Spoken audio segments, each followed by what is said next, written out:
What is up, folks? Welcome back to another live stream repair. Let's get started here. We've got a couple of pods and a Wi-Fi router to fix. Yes.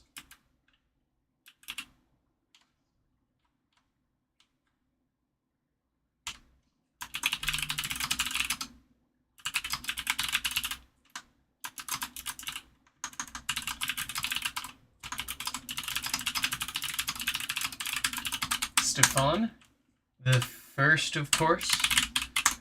Welcome. That was freaking fast. I haven't even put the link in the Discord chat yet. Well, it's a good thing, I guess it's good to know that YouTube notifications work for someone. There we go. Discord has been bothered. Our first repair for the day has been notified. We've got Glee 217. That is the name of their business. I'm not actually sure exactly what they do. I think they have an eBay store.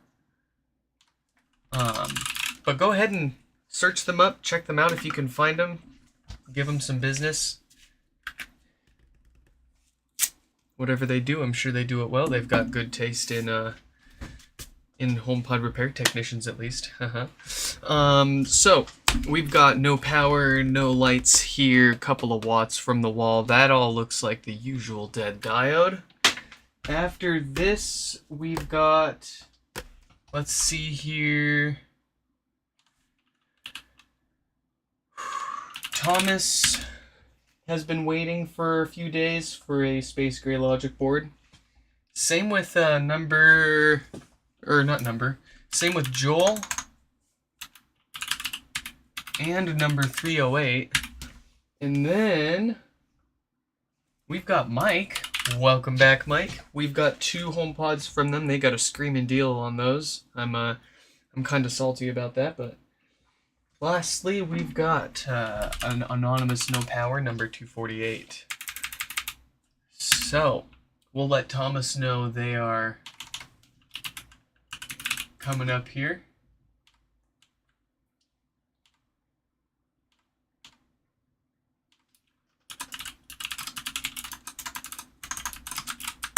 All right, we have notified Glee 217. We've notified Thomas. Mike's here with us. I think we've got quite the show. Let's not dig in just yet. We'll go ahead and take a look really quick at this Wi-Fi router I'm going to be fixing. Here it is. Just really quick. We've got a Wi-Fi router here. We'll go into more details with this if we've got time today. But it essentially has a few chips that need to be replaced on there that keep killing the main wireless modules. It's a common problem, a known common problem on those model Wi-Fi routers, I suppose. Where have we heard that?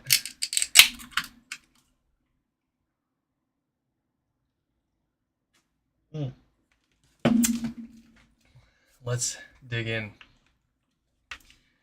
So what have we got here to kick things off? We've got a no power first gen HomePod. This is the most common failure mode for these things. If your HomePod's going to have issues, it's probably going to be no power. And this occurs usually because of a crappy diode on the amplifier that, unfortunately, it's not exactly Apple's fault. They were just, they didn't know they were sticking bad parts in here. And a certain date range of these diodes we've identified as no good, having quality control issues and failing prematurely and for no good reason. And by now, we pretty much know this with all certainty because we've seen so many different examples of different date-coded diodes in these throughout their production. Only a very, very small range of those diodes we see failing. So we'll get it replaced with a brand new, bigger, better, higher quality diode that won't fail on them again. While we're in there, we're going to give it some new DC filters, since we've also identified those as the source for death farts, and in any case, over time, as all ceramic capacitors naturally do, they will decay over time and lose their effectiveness at filtering unwanted DC voltage from the audio signal. That's the second most common problem with these, is those death farts and the filters going bad. So we'll replace those as well. And then on its way back together, we're going to replace the foam subwoofer gasket with a brand new solid rubber one. Since, well, foam is usually the first thing to go in a speaker when you're not cramming a whole iPhone into the power supply inside of there to power it all. But we're going to replace that foam subwoofer gasket with a new rubber one. They may even notice an improved bass response. That should make this one happy HomePod. We're going to probably repeat the process for Mike. Were both of yours, I think both of yours were no power. So Mike's will probably be the same. Number 248 at the end there will be the same. And then Thomas and Joel's HomePods, they sent theirs in a few days ago for blinking volume buttons and issues basically requiring a new main logic board. We attempted a software restore, but they didn't take it. They were saying there was a hardware issue preventing the restores from working. So we've finally gotten a couple of space gray logic boards to fix those up, and we're going to do the same maintenance to Thomas and Joel's pods too, and number 308. They're going to get fully torn down. They're going to get new filters to prevent death farts. They're going to get a new diode to prevent the no power issue, assuming it's got one with the date code that goes bad. That should be it. That'll be all for, well, not all for today. We've got that Wi-Fi router, and that'll be all for today. Later tonight, we will be attempting to stream coloring a couple of HomePods.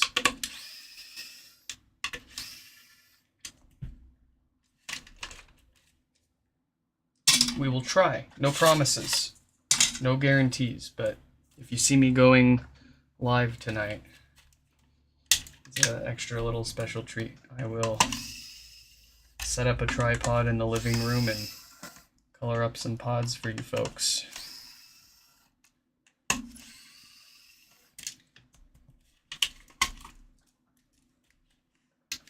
Might be later tonight, because after our stream, my screwdriver. Aha. After our stream, we've got to help wifey make some dinner. We're gonna have beef yakisoba. I am excited. I did eat today already. I didn't eat much, but I hadn't eaten anything yet, and I was like, I gotta eat something before I start. So I microwaved a quick bowl of just some jasmine rice. Enough to hold us over. Bunch of carbs that should make me feel a little full for a while here.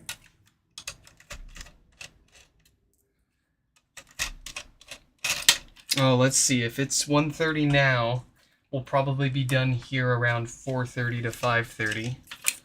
We'll be done here in about 3 to 4 hours from now. And then we gotta make dinner. That'll take like an hour or two. So like we're probably looking at like 5 to 7 hours from now. We'll be, if we do it, we'll have another stream.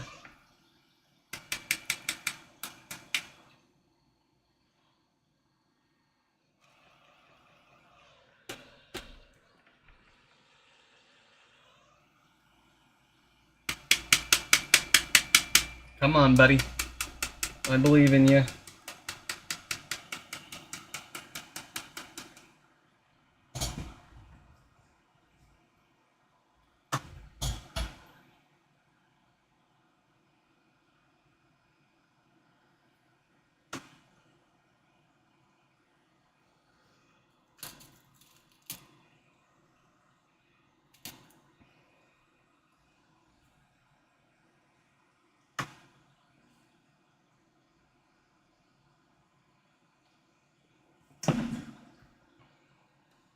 Alright, here we are at our filters. We'll get the old ones off. We don't want to mix and match. We want to replace all 4 of them with new ones. All new, matching, good ones.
Very good. Got our filters done. Let's take a look at our diode. We've got a 46K there. That's the date code we're looking for. It's the 46Ks and the 48Ks that we look out for here.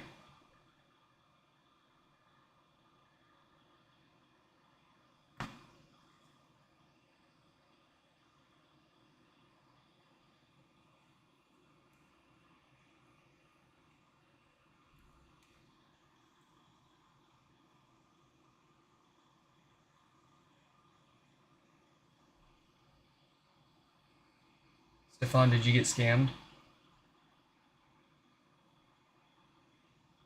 Stefan, your M1 MacBook shouldn't say it's got an Intel.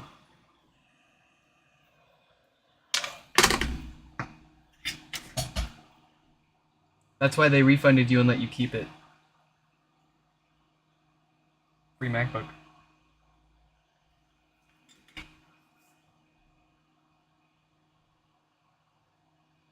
Where are you seeing that it says it's an Intel too, by the way? Yeah, free is free. Mike is right. I mean, it would make more sense why they kind of just jumped on giving you a free replacement. But at the same time, I kind of wonder if they were kind of laughing like, this guy hasn't noticed that we didn't send him an M1 yet. But he noticed the light sensor. No!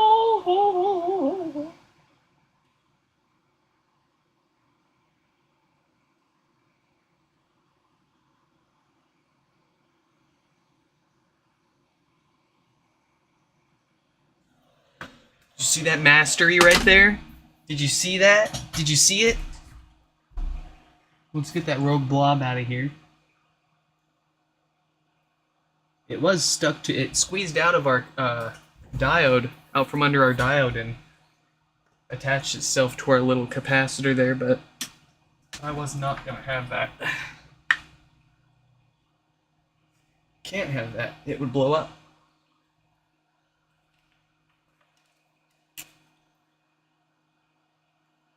The bottom pad of that little tiny capacitor is connected to the big pad of the diode, but not the top one.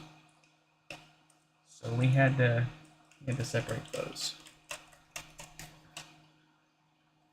But that's it. Let's get this back together. Let's take a look at some bricks.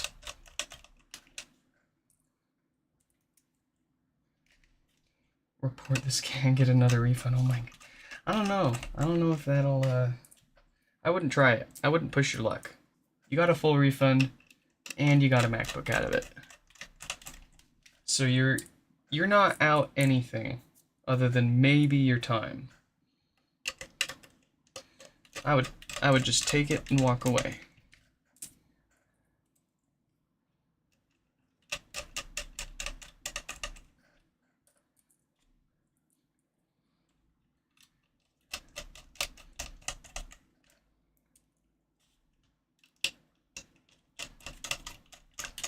Cause watch it trigger like an automatic like you have to return it for a refund thing, and then you don't return it, and then it ends up charging you for it because you didn't return it. That would suck.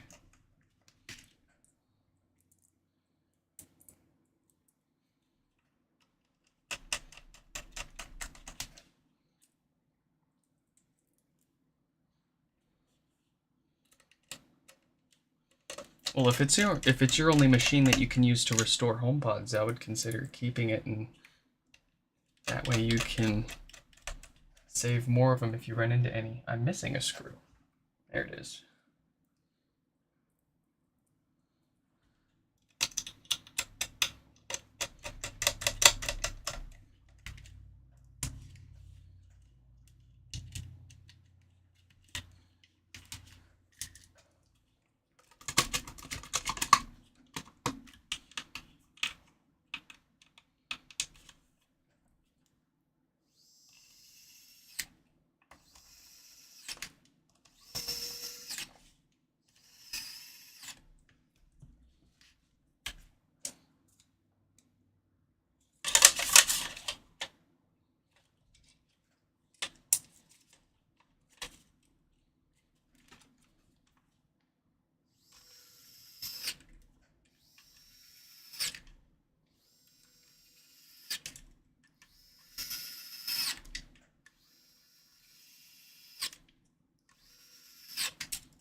There we go.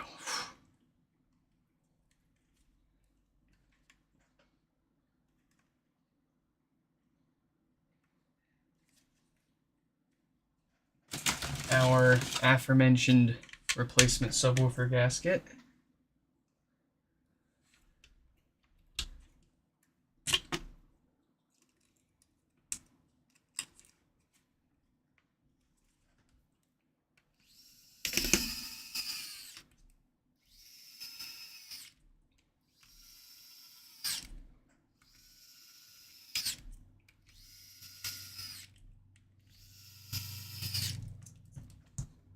Everything is nice and sealed.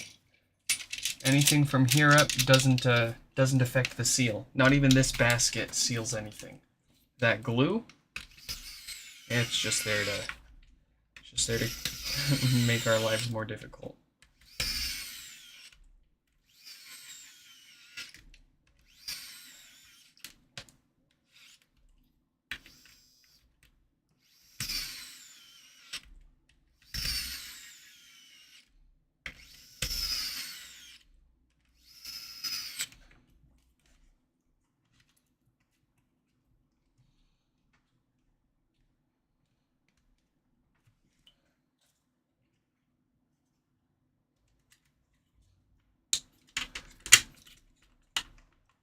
Oh, I forgot to wolf box it. Yeah, you're right. I had a chance to play with it a little more yesterday and get a feel for it. The fastest mode is just too loud for my ears. The medium speed, still a little loud. The quiet speed is perfect. The slowest one. It's enough to move any air, but it's not obnoxiously loud.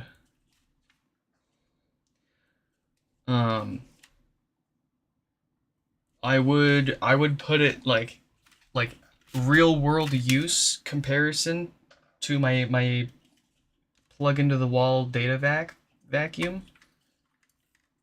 It's a very close comparison.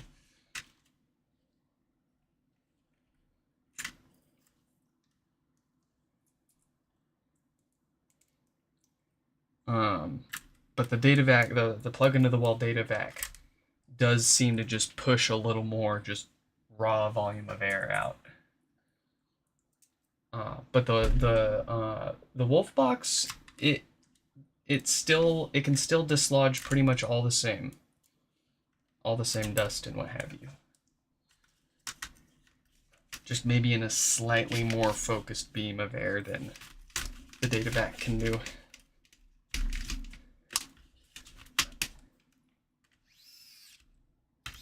But I am very happy with it. It's an absolutely excellent, like, stick it in your backpack and get practically the same dusting power as the data vac. It's pretty good.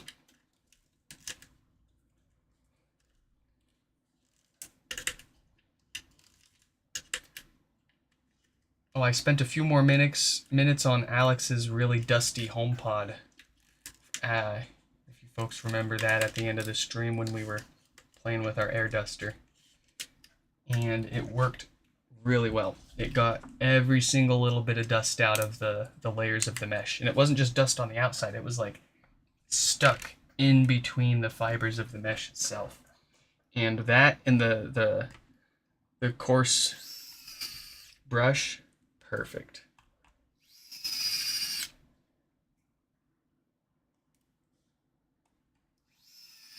Oh yeah, if you work around planes, this thing's nothing. I'm a bit of a I don't like loud noises. The only loud noises I like are the ones that come from me, that I have control over, like my music.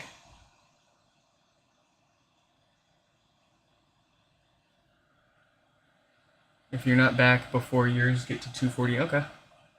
Yeah, we can do that.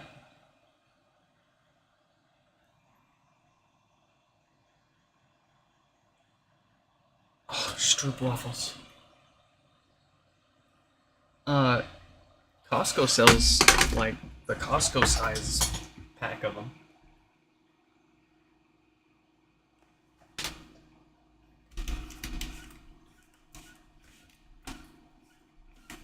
Stefan, that is my favorite part of working on old HomePods, is when they turn on for the first time, and in some cases years, and they've collected so much dust, and when that setup chime plays and the bass drops and it just plumes this big cloud of smoke out.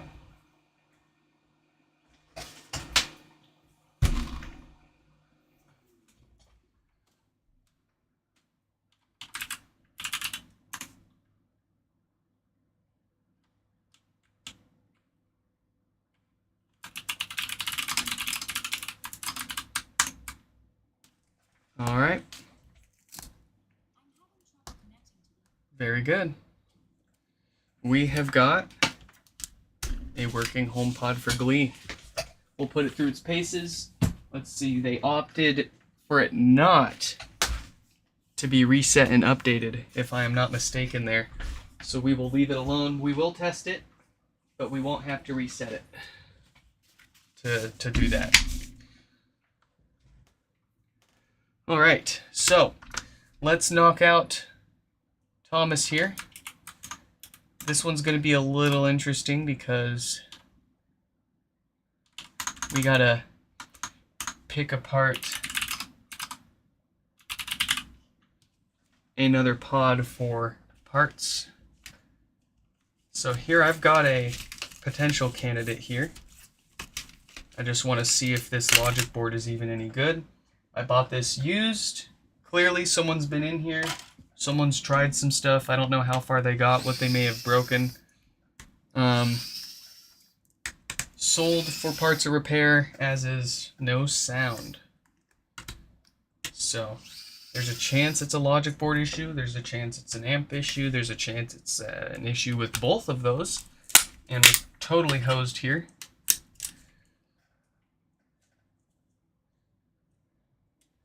I can tell whoever tried taking this apart went in between the wrong layers, because that should not come off, and they broke off the ambient light sensor for the display. So this is not, that display is no good to use for someone else.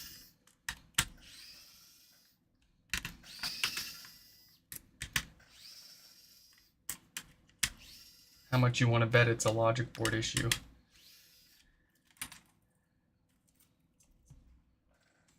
Why else would they give up on it and sell it so quickly and easily? I don't see any issues on here. Let's go ahead and give it a shot here.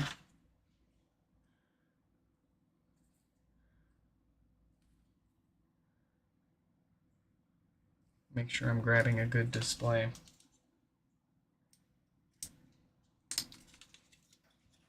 Okay. Give me the good stuff. Give me a working logic board for this Mr. Thomas here.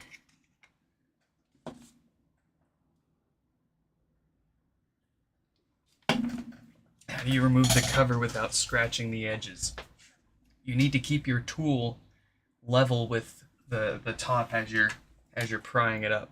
Visualize trying to keep it like this.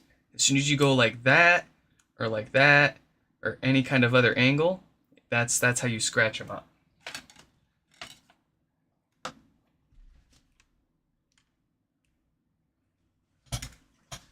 Come on, give me sound. Give me sound.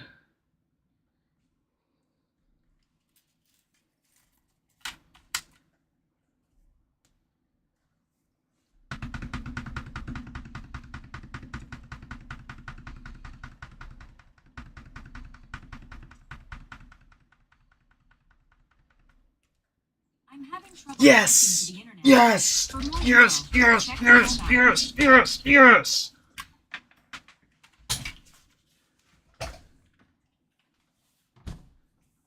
You don't know how awesome. Oh man, you don't know how hard it has been to get my hands on space gray HomePods for parts that still have good logic boards. They are the most popular color, so they seem to be getting the most repair requests, and I end up running out of the parts for them the most. So, and then turn around and any broken one that anyone's selling online needs a new logic board too. So it is really, really exciting to get a good win every once in a while, especially when you paid a decent price for that parts pod. Granted, it had a dead display, and I'm going to have to do work on its amplifier to get its sound back, but that's all. I'm happy to deal with that for a working logic board. So let's get this torn down the rest of the way. We're going to do a little bit of maintenance to keep this thing going for as long as possible. And then we're going to basically do the same thing for number 308 coming up next. I've already got another space gray logic board pulled and ready to go for number 308. And I know it works.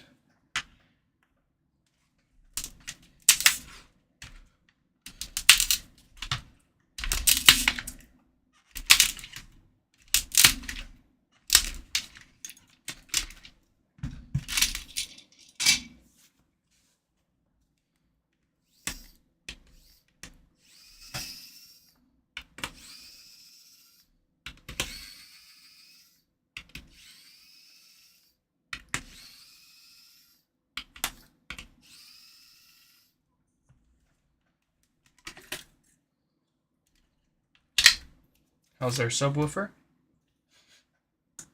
Looking good?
Here we go.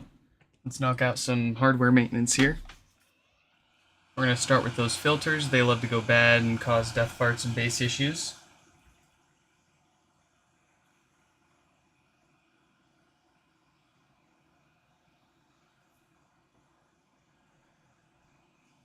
You found an O-ring for your sub? Nice, nice. You can go as small as 97 mil. You can maybe go a mil even smaller if you make it stretch. You can't go any bigger than 108.7-ish millimeters. And it can't be thicker than about 6.5 millimeters, or the subwoofer sits too far up and starts smacking into things above it during a heavier operation.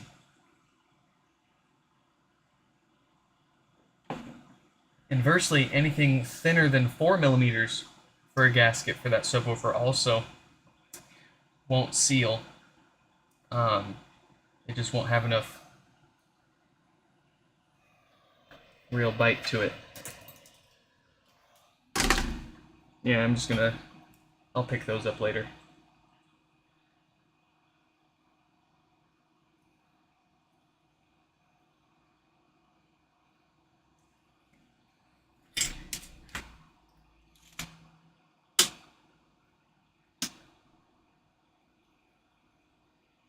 Man, with this flux being like actually smoke free, I'm tempted to get like, I don't know, maybe lead-free solder. I'd have to look that up. Is it the lead that's in the solder that makes it smoke so much, or is it the flux in the solder that makes it smoke? Because if it's the lead, I'd be willing to use unleaded solder if it doesn't smoke.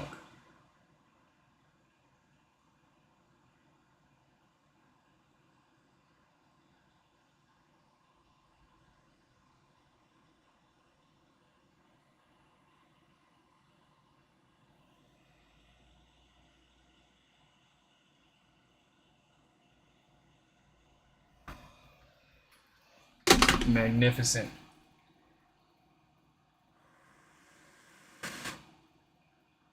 Well, I want to scoot that top one down just a little bit, actually.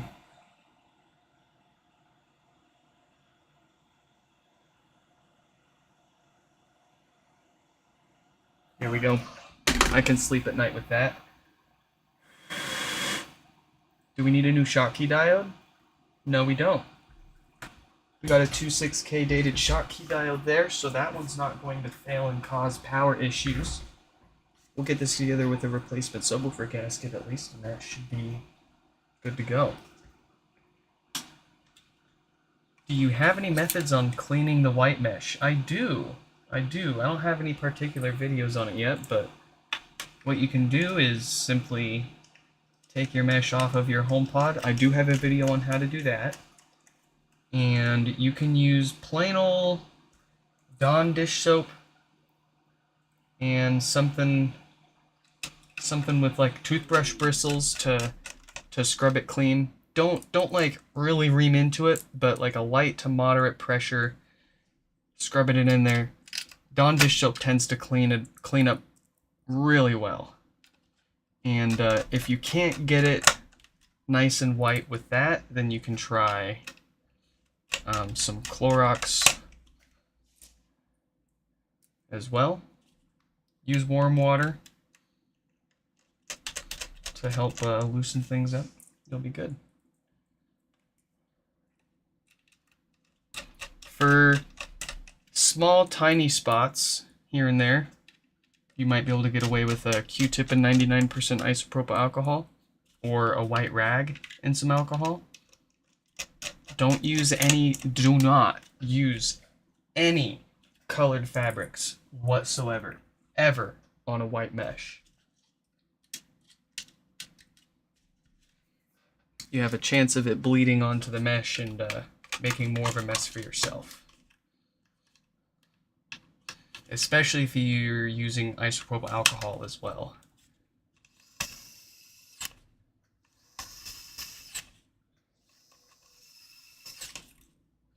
Why do none of the other components unsolder when you do that?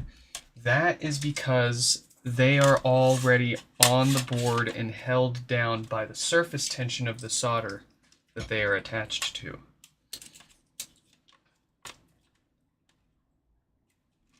The solder does give them a very, very little bit of a grip.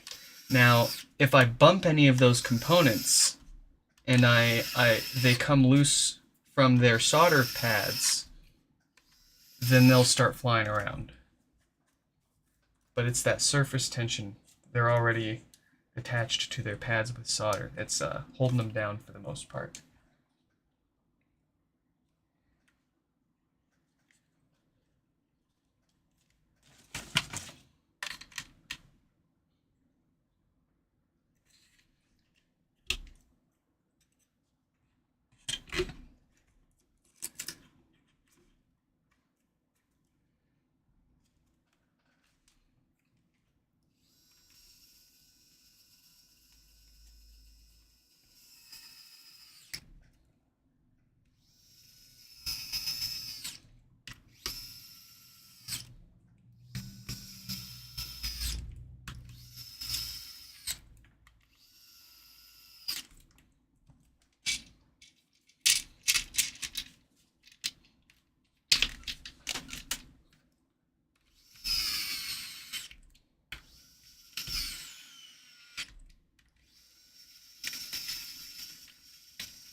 I do feel like a dentist when I'm putting these screws in because I gotta wiggle them around sometimes.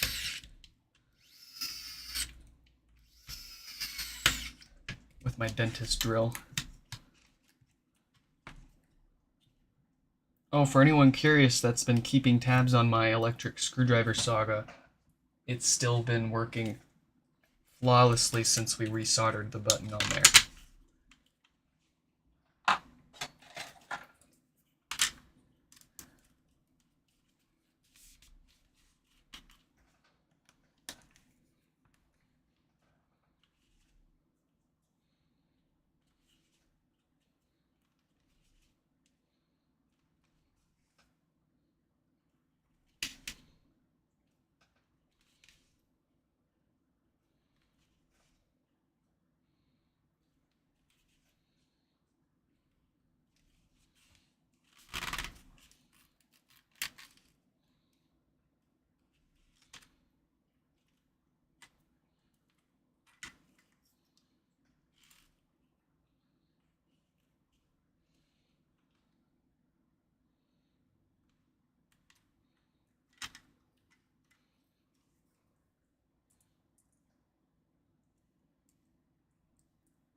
Did I, like, forget half the amp screws?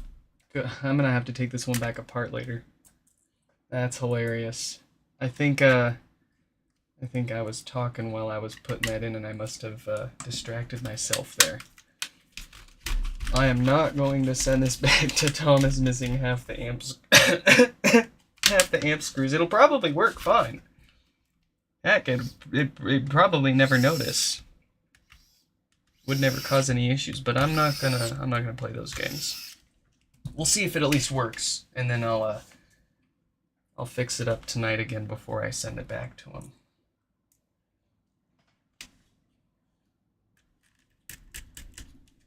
That is hilarious.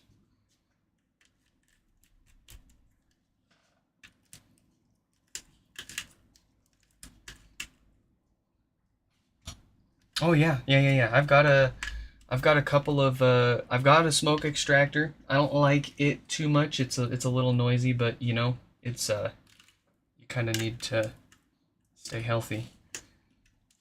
And lead poisoning is an accumulative problem. But I always have two filters going on and a fan behind me that pushes the air away from me and towards. There's a filter here, another one here, and then there's one off to the side, and I've got one right outside my room in the hallway. You know, it's the next best thing to having a full commercial fume extractor and a hood at my desk here, but we'll get there one day. For now, I've got, I've even got air quality monitors in here, and I keep an eye on things.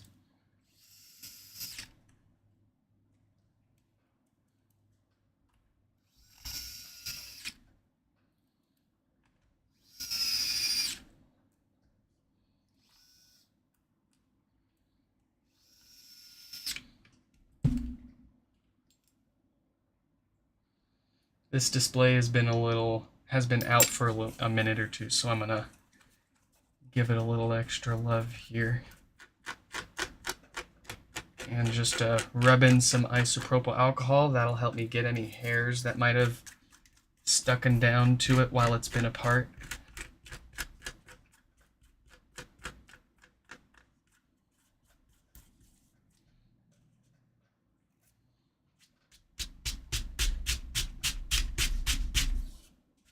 And then while it's still a little wet there, we will heat this all up. That'll make it stick really good back down.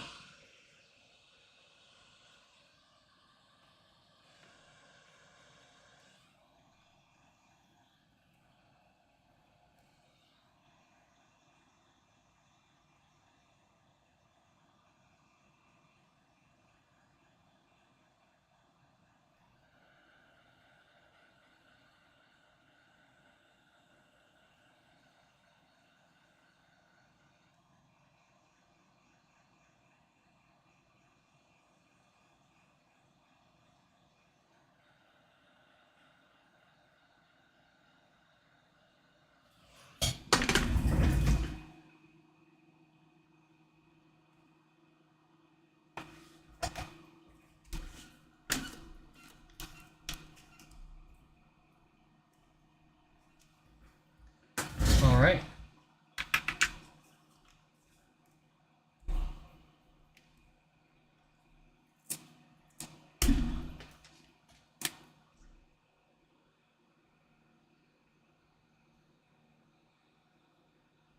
So I don't forget before we send this back to them.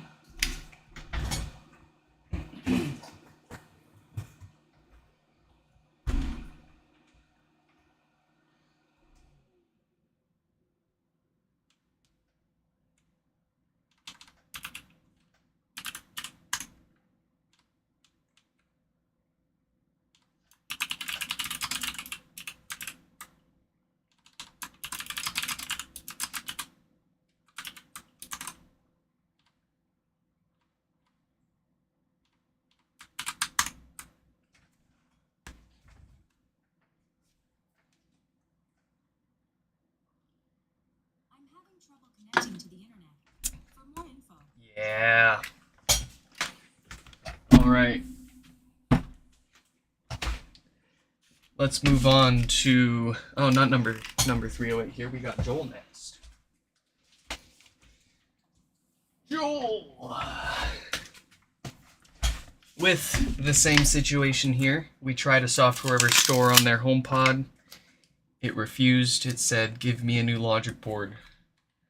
So, that's a little.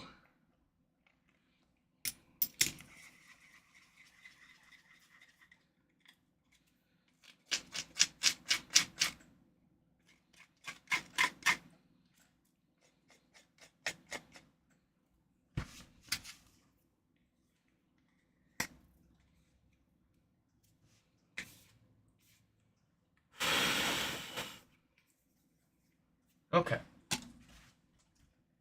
We have already gotten ourselves another logic board here. Let's do the same maintenance to Joel's pod here. Where's my mouse? Joel. After this, number 308 with, gonna be the same thing.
Did Mike's 2 pods arrive? Yes, they did. That is Mike's name up on the screen there, actually.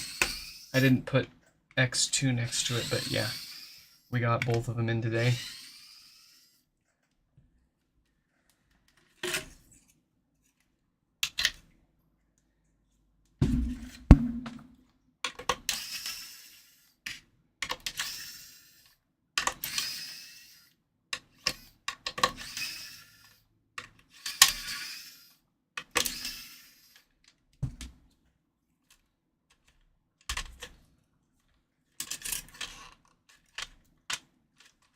Oh, come on.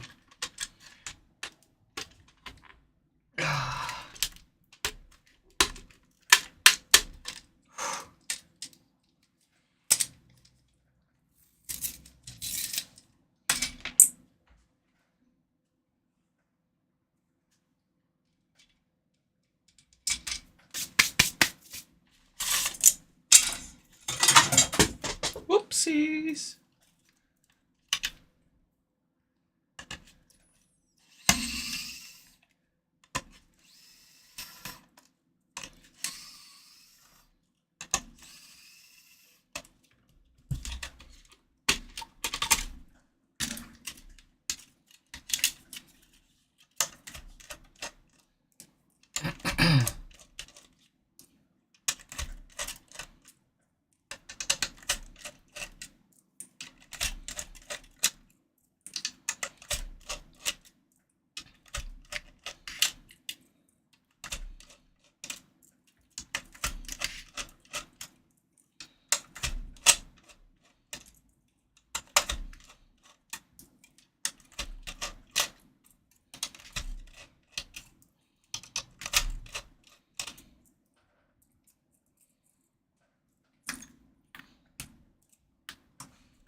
Here we go. Oh, that's me. There we go.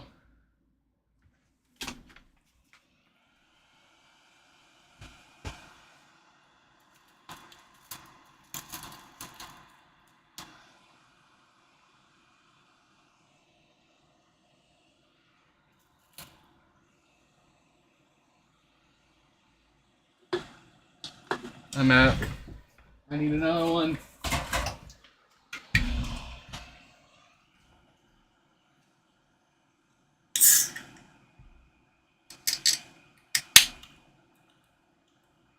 Gary, what is up? Welcome, welcome. I think, oh yeah, yours was the first one up for repair today. If you want to rewind to the beginning of the stream, you can watch yours get fixed up. We got yours in and out in like 20 minutes.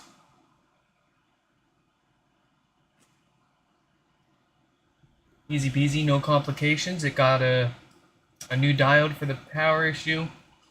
It got new filters to prevent death farts. It got a new subwoofer gasket. And all seems well. Feel free to hang out with us, though. We've got plenty more to fix here.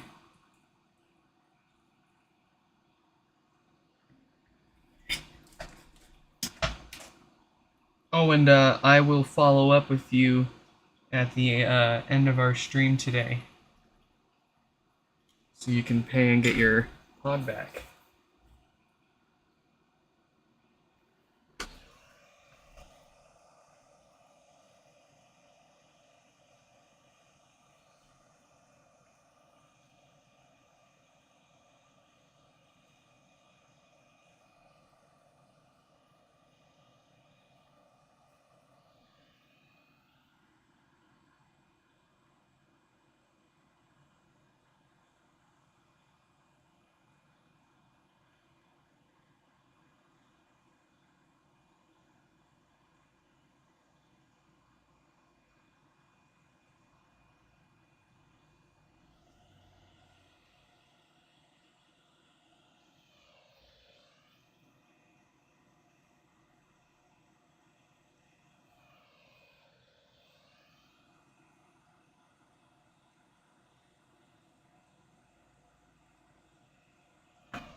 Do we need a new Schottky diode? No, we don't. We've got a date code of 52K on this one. It's not going to fail and cause power issues, so we need not worry about that. Let's get this one back together.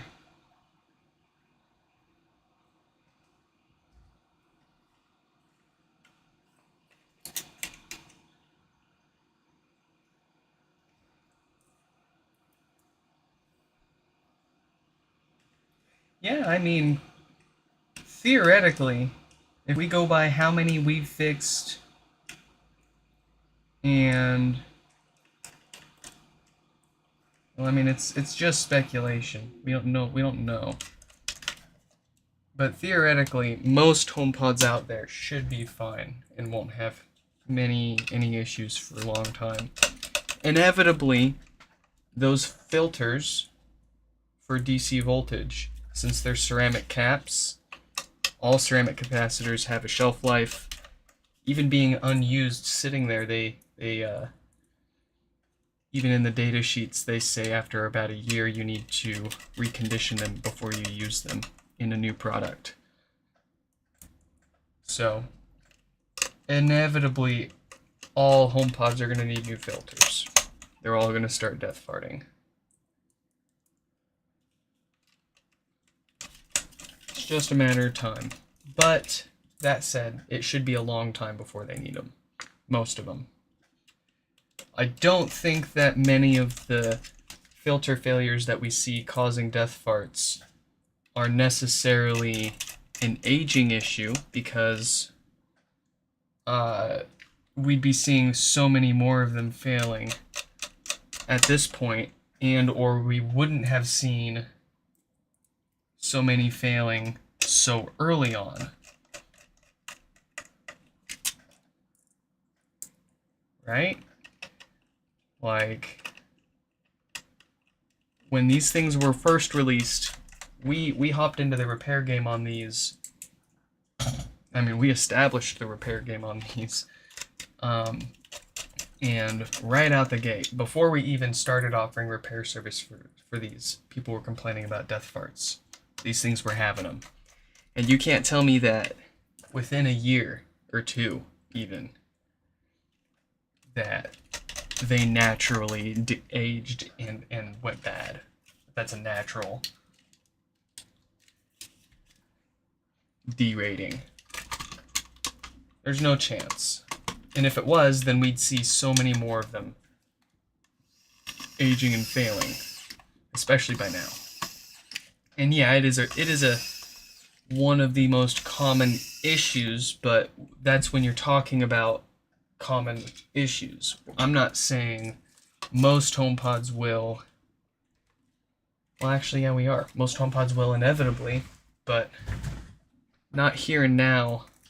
It doesn't seem like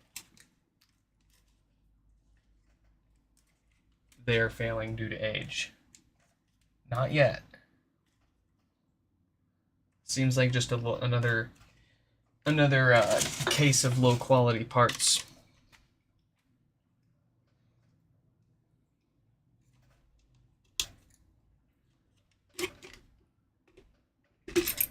Oh, looks like I forgot one. Looks like I forgot two of them there. That's what I get. Why am I... I don't normally... Oh, I see what I did. I didn't even put the... I see what I did. I see. I dropped this. And because I dropped this, it wasn't on my desk. And because I didn't see it on my desk, I didn't grab it. And because I didn't grab it, I grabbed this next. And because that wasn't there, and I put this down, the screws were sitting all the way down. And because they were sitting all the way down, I thought I already screwed them in. And because I already thought I screwed them in, we grabbed the subwoofer next. Mystery solved. That's weird. I don't normally have a problem making silly mistakes like that, talking and working.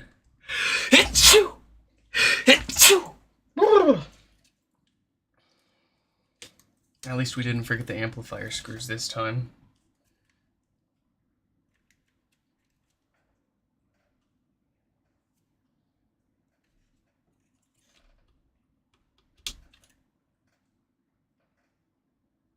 The noise canceling I have on the mic is working overtime. I don't have any noise canceling active. That's weird.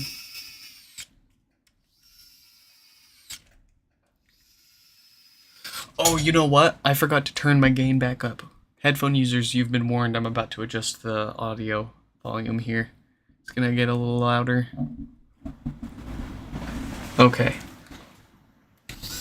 That should be a little better. Sorry, I just noticed that. I had turned my microphone volume all the way down at the end of yesterday's stream because we were testing out that air duster. And I forgot to turn it back up.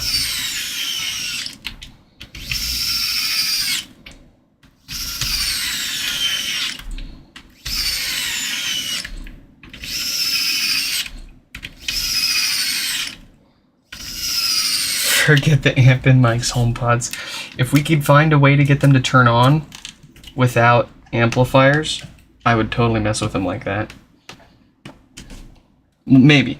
We'll have to. We still got to feel him out a little more. See if he's that cool or not.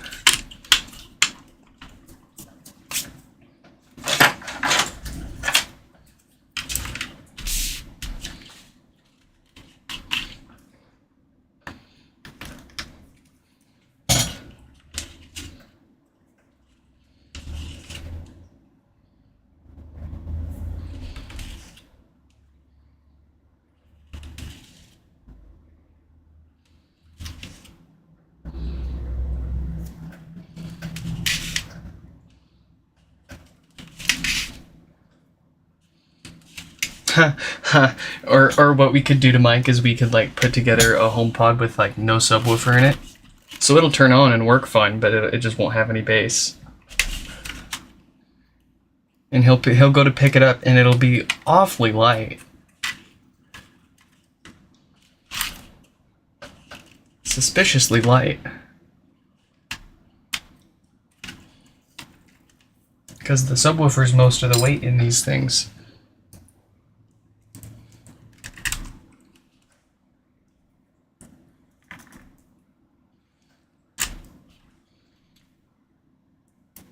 Take all but one tweeter.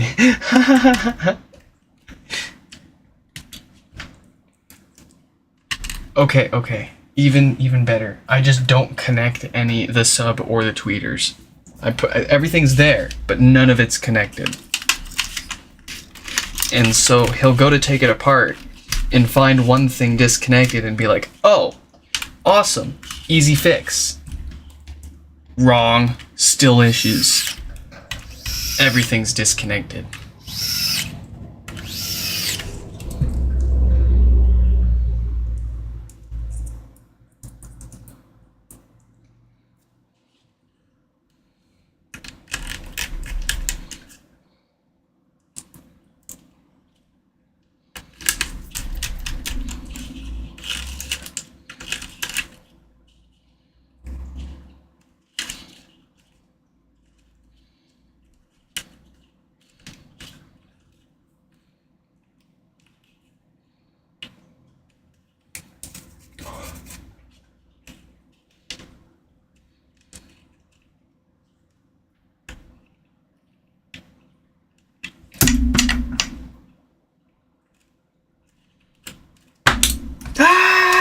These drawstrings, man.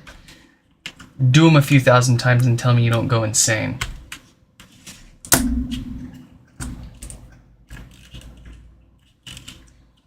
Oh, these things suck. I'd rather deal with them than the second gens where they cut them too short to let you pull this back tight.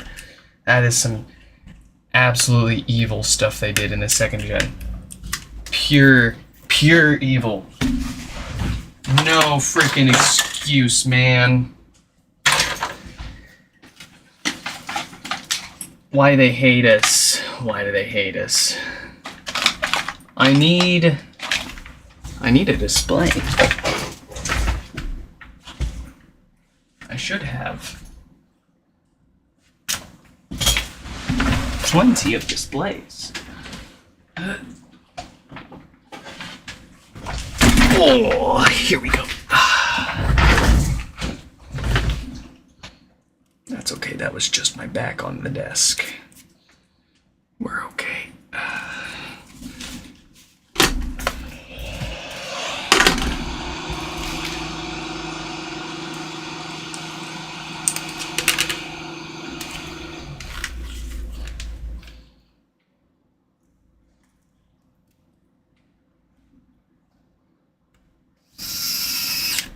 Oh, it would be really easy. It would be really easy.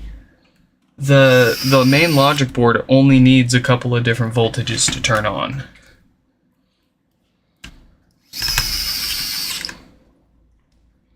And the power supply pinout's really simple.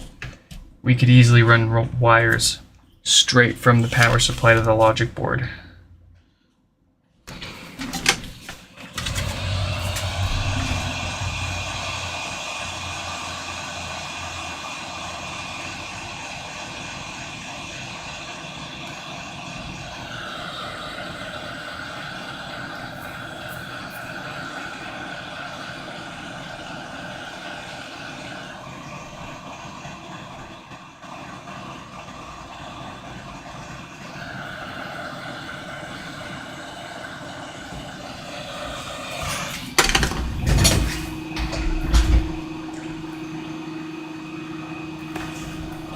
All right.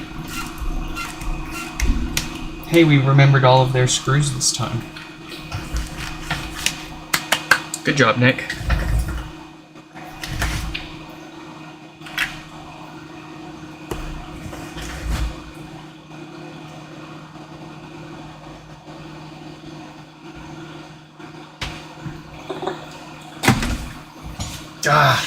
What? I am just all over it today.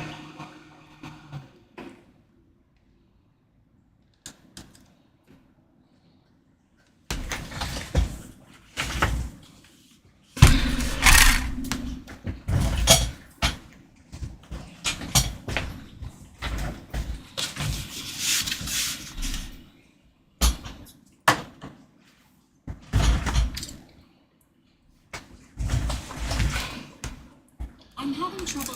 All right. Joel, good to go.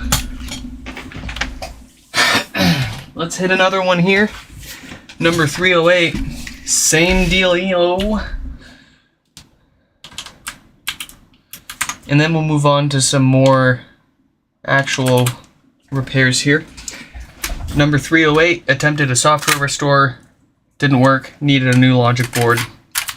So here we are. Let's get ourselves, this is another one of my parts pods. This is the last space gray parts pod that I have. I'm waiting for more to show up, of course, but here's what it does. We plug it in, it actually turns on for a second, and then it abruptly shuts off, and it stays off. My gut says, especially with that power draw, it's still pulling 4 watts. My gut says that is an amplifier board issue. So we've got a perfectly good logic board in this one. We're gonna take that logic board and use it for number 308 here and get them going again.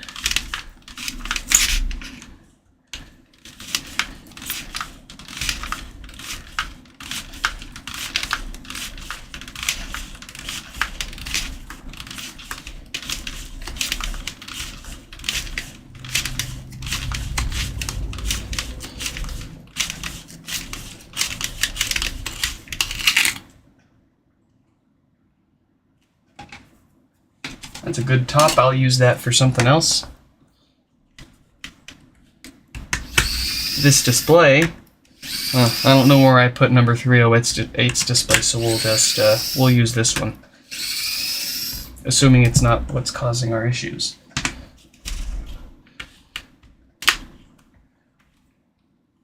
Usually parts pods have a good chance of being physically abused, because who cares about a broken smart speaker, right?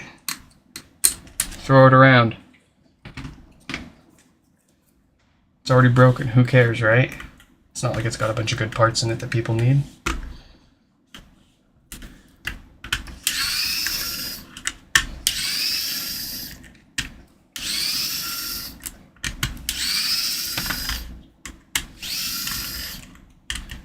And look at that, I've also got a set of some screws to put their HomePod together too now. And we've got ourselves a main logic board, a display. Everything's looking pretty great. We'll put this to the side, since this one's mine. And we'll put number 308 back here. And we're not just going to slap this back together with a working logic board and call it a day. We're going to make it worth their money here. Give them a warranty. We're going to tear it down all the way. We're going to give it the usual hardware maintenance. We'll give it some new filters. Those go bad and cause death farts and bass issues.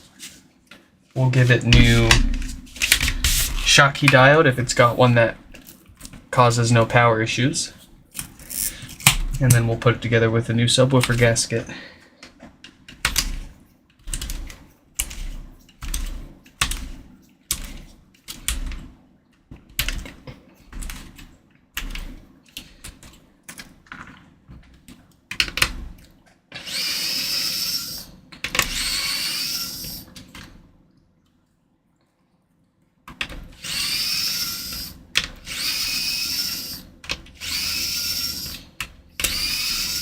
I haven't touched any Amazon stuff. I won't touch it.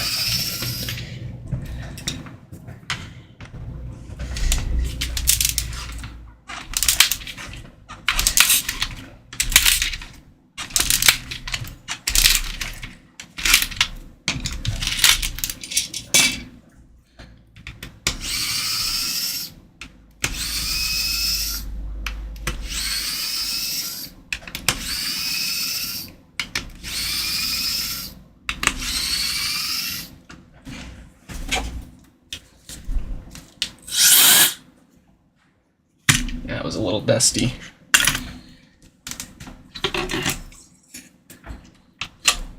I mean, I'm just gonna find reasons and excuses to use that duster now. It's nice. I have zero regrets with my purchase.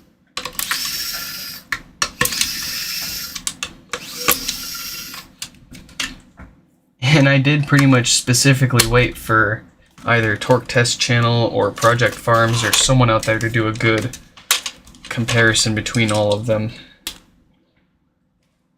And yeah, the Wolf box is as close as you're gonna get to a full balls to the wall, plug into the wall powered duster.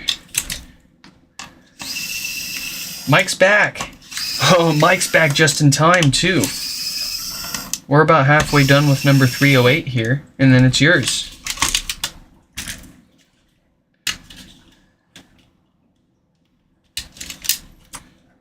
That was actually kind of a quick trip.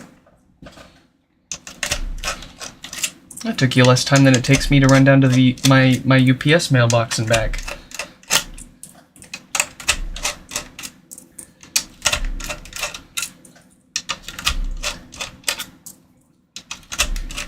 Do you just eat the stroopwafel by itself plain, or do you heat it up and eat it with a cup of coffee?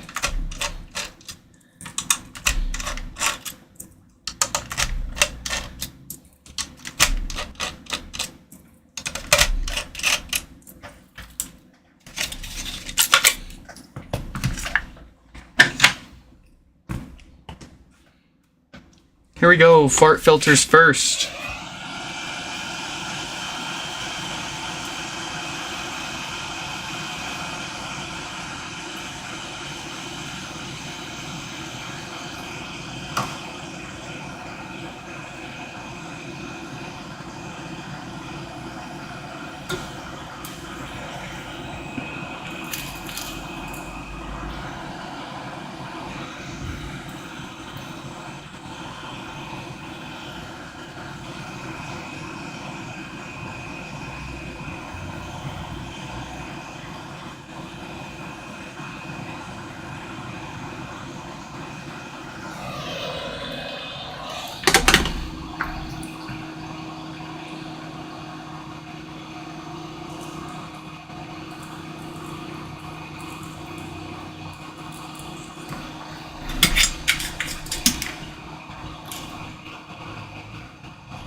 How is our Schottky diode? Another 26K. We are striking here. Let's get this back together and move on to the next one. Mike found his flashlight. Yeah, he posted a can you find it challenge in the Discord yesterday. I did not win. I could not find it in his picture. I would have never found that.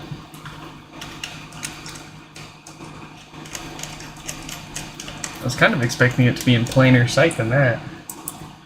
Oh, that's almost cheating, Mike.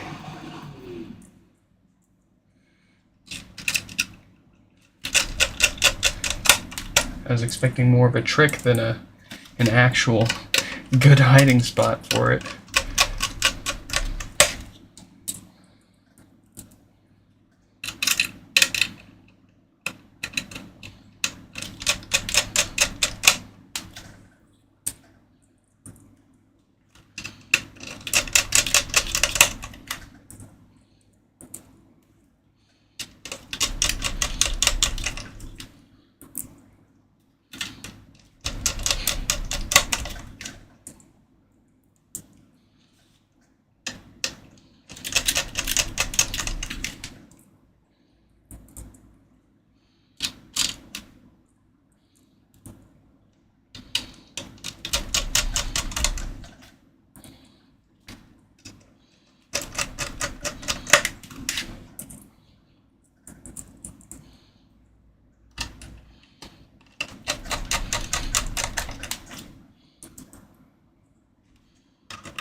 Oh, I was incorrect. It is a logic board issue. That sucks. Or maybe it's a display issue. Maybe. I don't think it's going to be a display issue. I think it's going to be a logic board issue. And I'm going to have to find another logic board for this one. But that's okay. That's my mistake. I should have sanity checked this logic board before assuming it was good.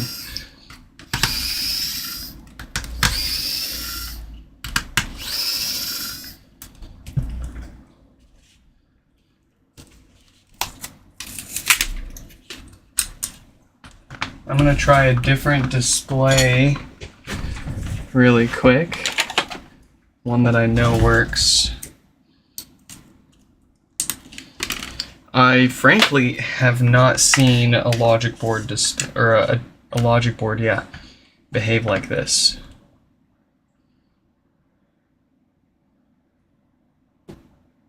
Oh? Really? Really? Really? I mean, I can't complain about that. I'll take that. I'll take that. Give me that. What? What? What? Normally, when displays act up, they have physical damage that I can spot. This one...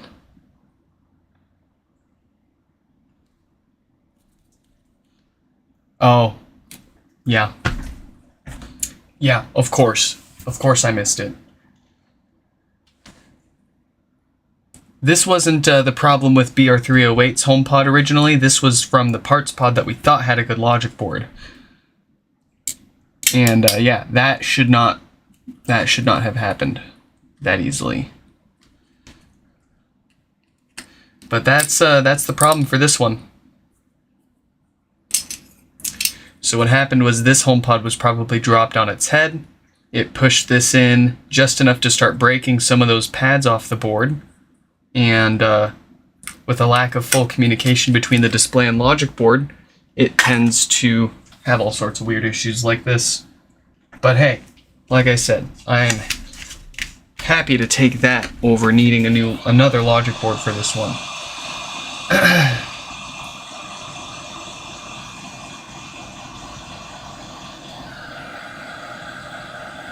You have a spare? Oh yeah.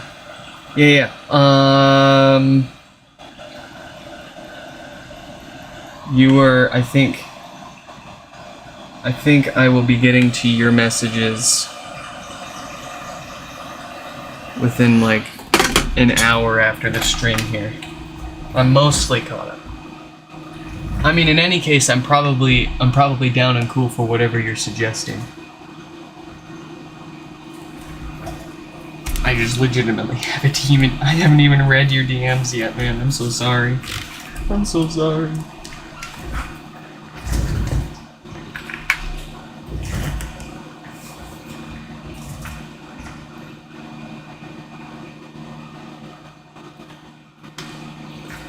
Stefan makes an excellent point. He has been here and watched enough of these to know our trauma.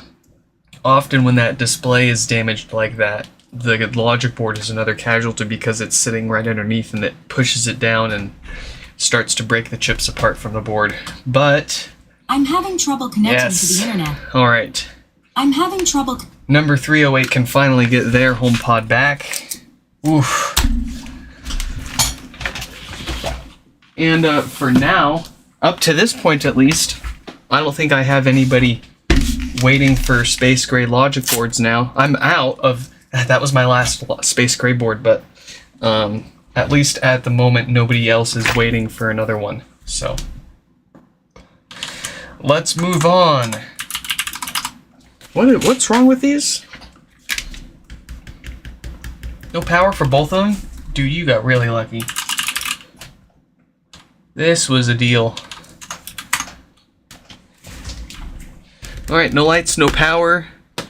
Couple of watts from the wall. Mic is also asking for one of these to be done up blue and one to be done up pink. My wife is actually out right now picking that stuff up. And we'll get to coloring Mike's HomePods tonight along with Sandy. Sandy sent a HomePod in yesterday and they want to get theirs done sapphire blue.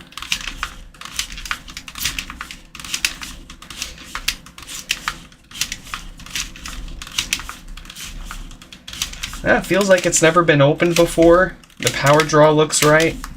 This all looks like the usual no power dead diode. You not only got lucky, you got freaking exactly what you wanted.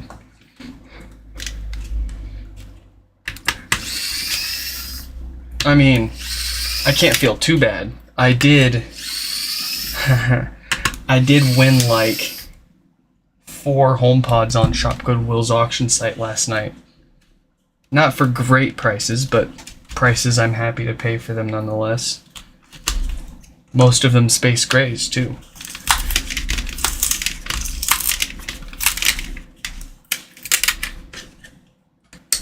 Sorry if I took those bids from any of you folks. I need them. Tell you folks what, instead of spending that money on the broken HomePods and competing with me on bids for them, for the same price, or maybe even less, stop bidding on these and buying these broken HomePods. Let me buy them, and then let me fix your HomePod for the same price, and I'll give you a 1-year warranty, and I'll do the maintenance. I'll make that thing work as good and as long as we possibly can. It will be a better deal for you than trying to bid me out on these parts pods. Except for Mike. Mike frickin' snapped these. I did see that. I did catch the photo that you sent me of the example that you're looking for. That I think we can achieve.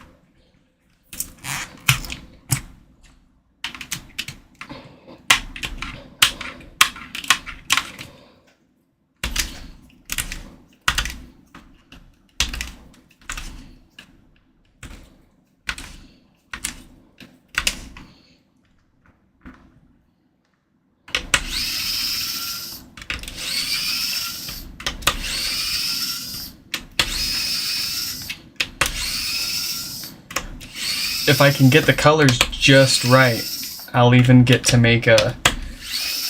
a little funny opportunity to make a funny tweet with them before I send them out to you.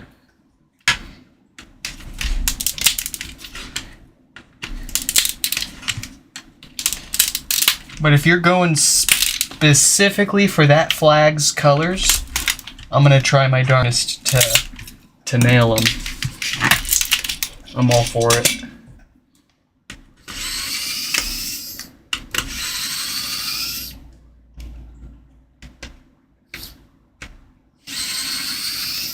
Oh, it's not like I'm picky with the photos of the colored pots that I put up on my website. That's pure laziness. I just haven't gotten around to adding all the photos of the ones I've colored. And yeah, I'm doing myself an absolute disservice not showing everyone all of the examples that we've done. I did make a Facebook page, and I do have some more photos on my Facebook page. Ugh, yuck, Facebook. But I've heard enough of it, and I don't want someone else making a fake Facebook page pretending to be me and scamming people. So I figured, what the heck, I might as well just make my own Facebook page for Nick's Fix and get ahead of it. But I've got some photos up there. If any of you have Facebook, look for Nick's Fix and give it a follow, share it, let people know that's where to go to get not just your HomePods fixed, but I'm willing to take a look at anything that I think we have a good chance at fixing. And I'm happy to be a no fix, no charge operation. At least for now. It won't be like that forever, but for as long as I feel like I don't have the experience like Northridge Fix or Lewis Rossman, like, yeah, we're good, but we're not like those guys. Those guys are like seriously next level. But until we get to that point, I'm not going to charge people for my time unless my time is based on experience. And with HomePods, yeah, I'm gonna charge you. And there's nothing I can't fix in a HomePod, and I've got the parts to fix anything that I can't fix. So if you send a HomePod into us, it's gonna get fixed and sent back. Asterisks, not the minis or second gens, just the first gens. Anyways, but as for other stuff, you know, things we haven't spent so much time on, things we don't have so much experience on. At least for here and now, I'm not going to be sitting here and accepting whatever people want to send in to us, random electronics repairs, and just willy-nilly saying, yeah, sure, and then turning around and charging a bench fee because I can't fix it. No. Until I feel confident in being able to take whatever people send us and either fix it or have a confident answer and reason why it can't be fixed, then I'm happy to investigate and see if it's a repair that we can do, if other people have done it or tried it, if it's something that we can try. But for here and now,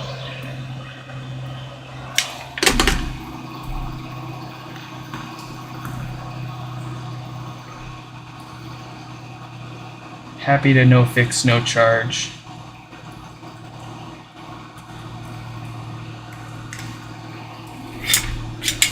But if the day comes where we've got dozens of repairs sitting around and showing up every day and waiting to get fixes, and everything that gets sent into us is either guaranteed fixable or would cost more to fix than it's worth and the customer just doesn't want to do that, I'm not going to be charging a bench fee and like no fix fees.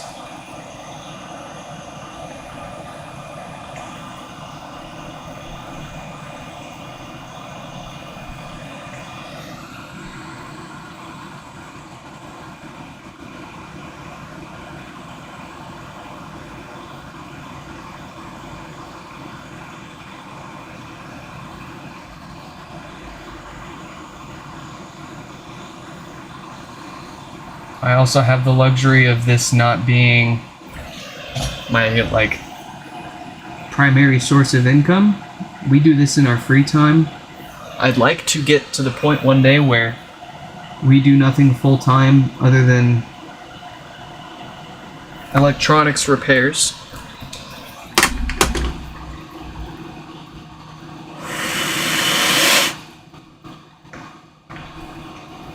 I might be able to fix. I mean, I'm always happy to take a look at the minis. If people are willing to pay for the shipping and maybe $20 to $40 if we can fix it, I'm happy to take a look at any minis. But I mean, just raw economically speaking, people end up not following through because it just doesn't make money sense. But you know, I'm happy to take all the broken minis that people are willing to send me and try my hardest to fix them. And I'm happy to keep them for parts to fix other ones if we can't figure it out.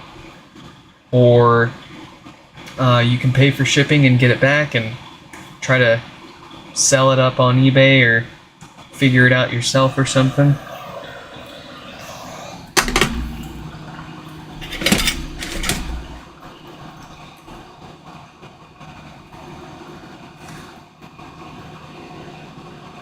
I need to update my FAQ section on the website because I do take second gen repairs now. There have been a few issues with them, not just the one with no power that I'm still investigating. No, we're long past that. goodness, what the hell? Mike's curse freaking carries on. Alright, we're just gonna send that. See what happens here.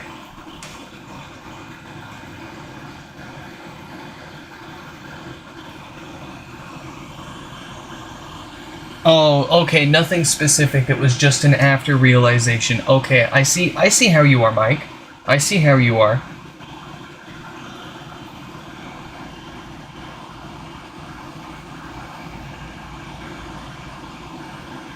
I'm hoping... Oh, yes! Look at that! It went under. That's what I wanted. And then, look, there's our ball. We'll push that around and get that back on to our diode. Look at that. Beautiful. And there is no harm at all in this diode. Those pins on the diode touching this pad of the capacitor, they are internally connected on the board. That is A-okay.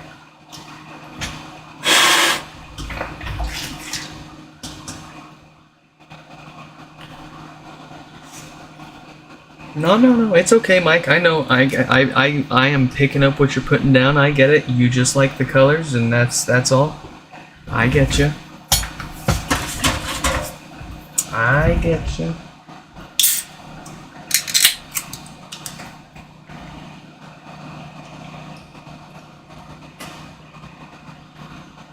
But I am gonna try to get them. It's almost like a pastel pink and blue.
How'd you fix the squeak?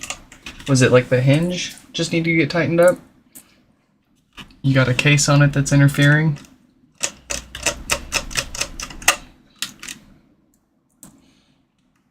You just spray your laptop down with some WD-40 maybe?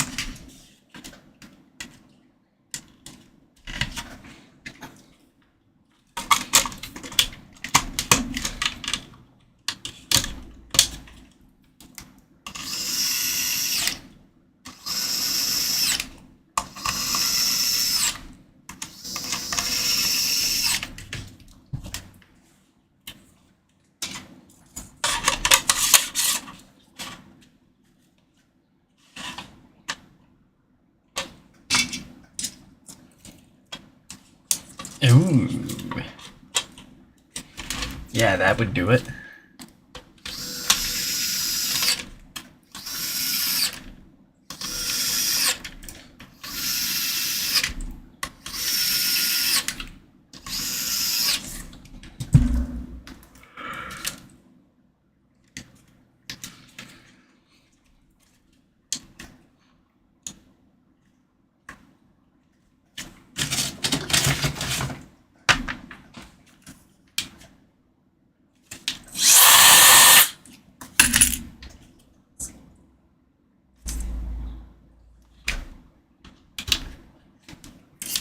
Oh, yeah. Speak of Wolf Box.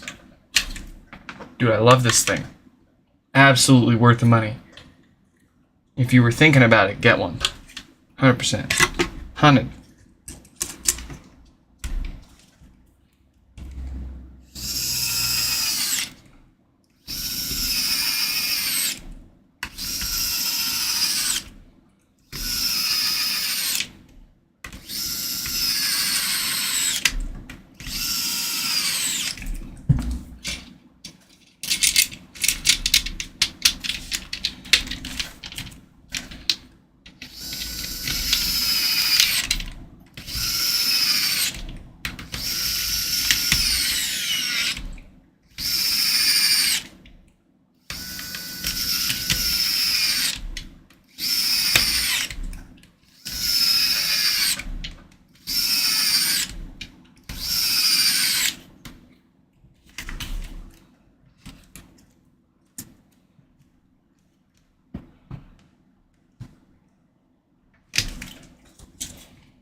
This is about as far as we want to put this together, but we'll test it out and make sure it's all working.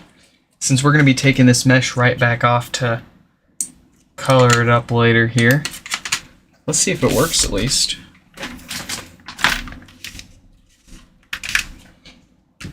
Yes. Give me 1 second.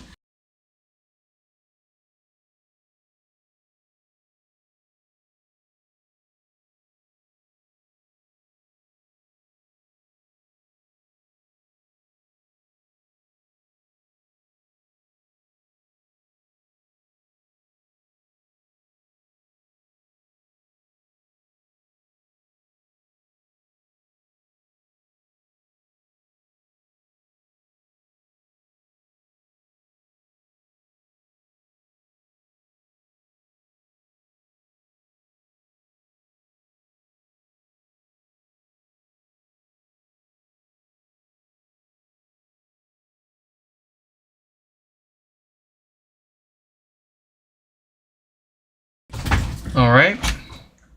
I'm having trouble connecting to the internet. I'm having trouble connecting to the internet. Yeah, I bet. I bet you are, buddy. We'll set this to the side.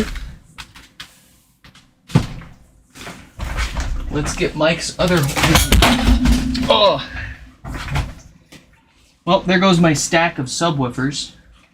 That's, well, at least I can just bend those back. As I was saying, let's get Mike's HomePod over here. And this one should be the same issue.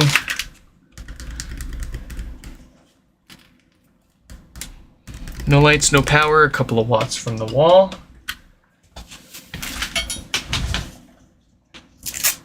Flexor, what is up, welcome.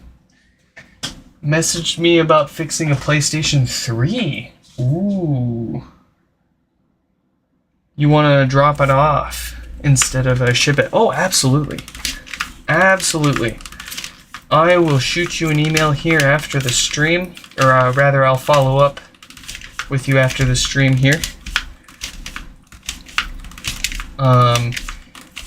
Let me see, the yellow light of death. I want to say I've had one of those in before for that issue. I can't remember what the fix for it was, but I swear it's not our first PlayStation 3 that we fixed for the yellow light.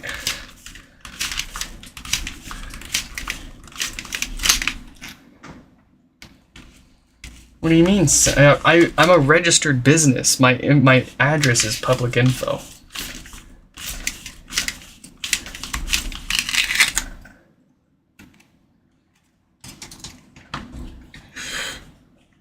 You don't want to show up to my house, though, unless you want to fight. Or you want something. Don't show up to my house unless you're getting something fixed or you want to fight.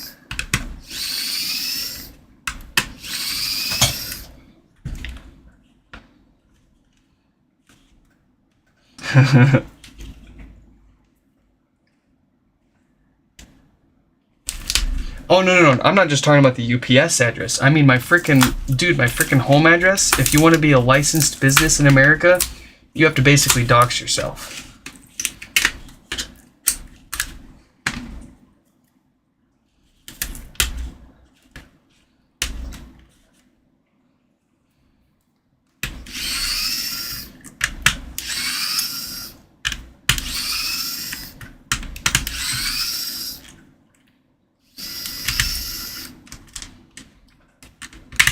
You could also just like stick an air tag in something and mail it to my UPS mailbox, and then I'll just take it home with me and dox myself that way too.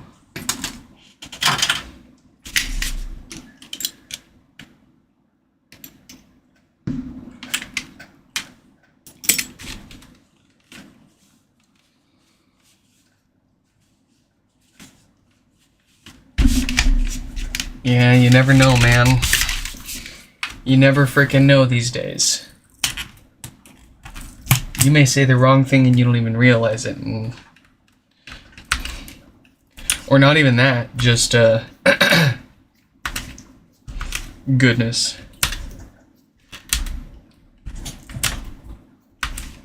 Nick brags about his prototype HomePod, and then a bunch of, black Suburbans and men in suits show up asking questions.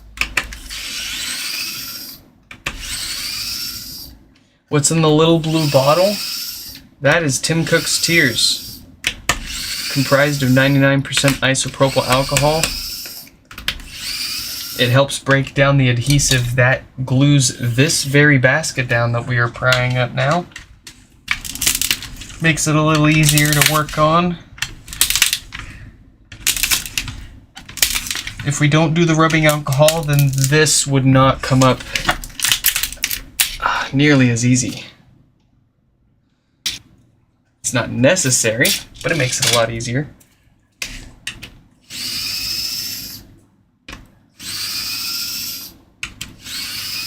See, I think I'm positive by now Apple knows exactly what we're doing, what's going on. And, I mean, if they really wanted to, they could stop us. But they don't. I think... I mean, maybe. But maybe they think, letting us fix these things unimpeded keeps people subscribing to their music... or their subscription services. You know, if you don't have the speaker that got you to subscribe to the music service in the first place working anymore, then what's the point in paying for the music service, right? And your customers already came to you asking for help, and you told them, pay us full price for a replacement.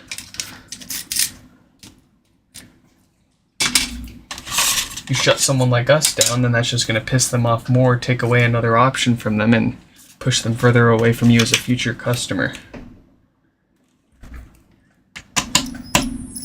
Ooh, that's Mike? I'm not playing games.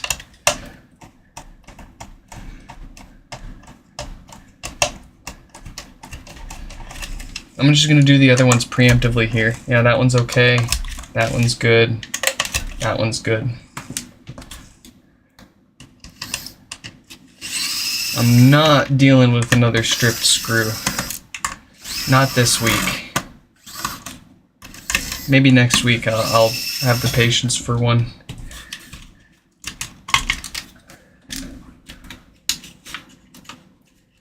OG Nintendo Game Boy that doesn't work after decades in storage. I would love, yes, anything, and especially older stuff like that.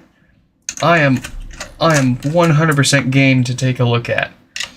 I have a feeling that your Game Boy may just be a case of corroded batteries, and even if you didn't store it with batteries, maybe it already did corrode at one point when you did have batteries in it, and the corrosion has already gone in and done its damage over since then. But I would love to take a look at a Game Boy that's not powering on anymore either.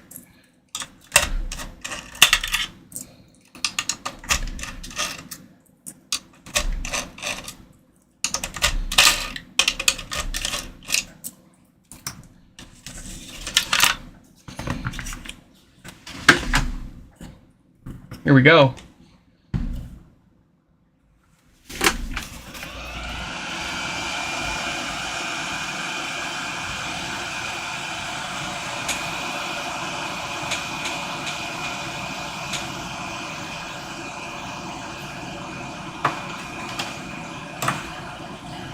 shell swapping your Arcfeld Pros? Dude, I don't even know what those are. I'm gonna have to look that up. I don't know if you're messing with me or not.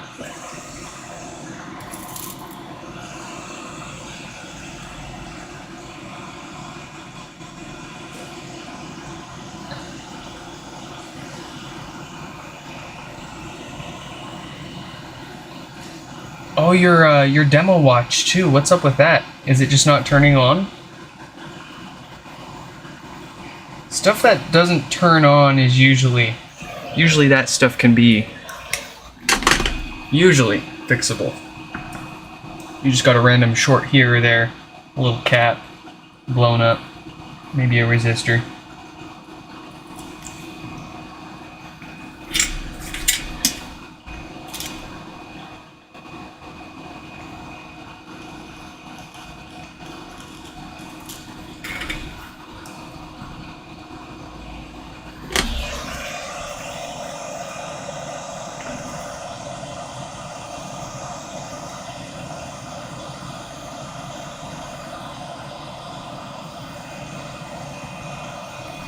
I'll give you a real quick and dirty rundown of local drop-offs. You've got two options, and I'll give it to you in an email after our stream here. But for anyone curious, with my drop-offs, you've got two options. You can drop it off anytime within business hours at my UPS mailbox. They'll take anything with my name on it as long as it's in a sealed box. And I mean, you could stick it in a bag and tie the end of the bag together and call it good. They'll take it. As long as it's got my name and my unit number 341 on there, you can drop off anything at that UPS store. Or if you really want to come over to my place, I don't have any room for you to hang out and watch the repairs get done. Unfortunately, the place is a mess, and I got a wife and kid, and you know how it goes. But I am happy to let people drop stuff off and pick stuff up directly from my place here. But you got to work around my schedule. I'm not very available. So it's usually easier for people to just drop it off whenever they can at the UPS store, but I'm always happy to arrange a day and time for people at my place. And the UPS store doesn't charge anything for people to drop stuff off there. But for you to pick it back up, you'll have to come by my place or have it shipped back to you. You have to have a UPS mailbox to... it doesn't go both ways. You can send stuff to me at that UPS store. You can even drop it off there yourself because I pay for a mailbox there. But I can't give them something for you to pick up at that UPS store because you're not a mailbox customer there. One-way road for that.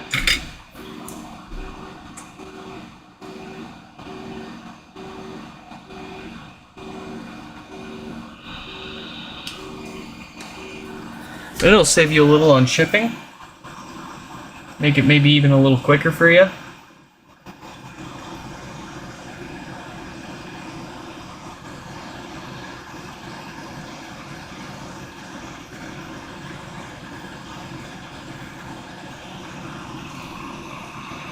Haha.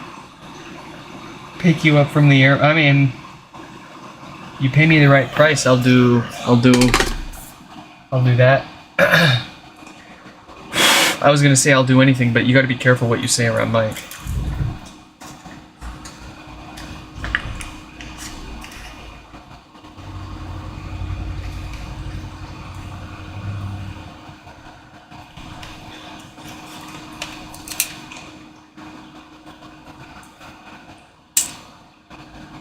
Where'd that go? Oh, it fell right into place. I'll go ahead and do that.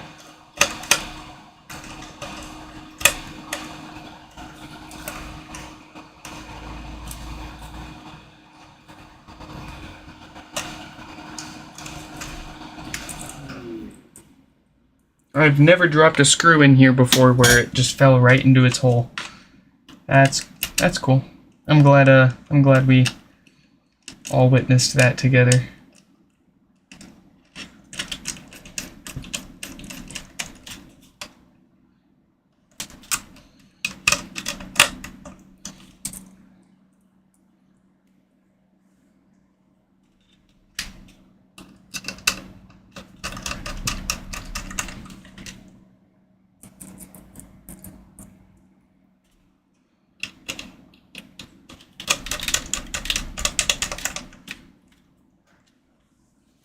Oh, you're in Spokane, Flexor?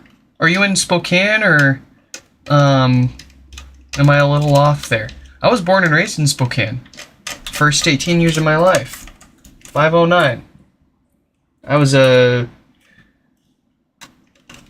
over in the valley. I went to elementary school over at Broadway. Dude, I lived right next to Broadway Elementary School.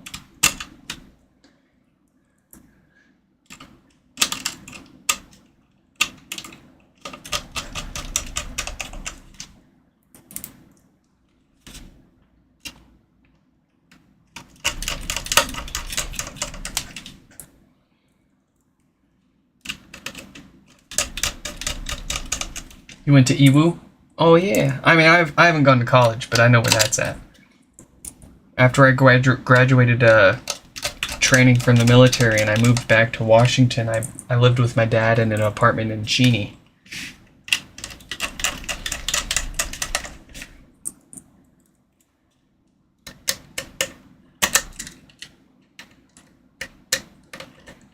My mom was a WSU though, so I've got you know, if anything, I'm more of a WSU fan than a EWU fan.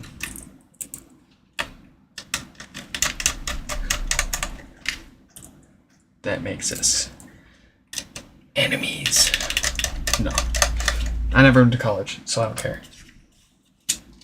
But my elementary school took us on tour one year to WSU, Washington State University. That was really cool. That was really cool. I would love to go to college one day.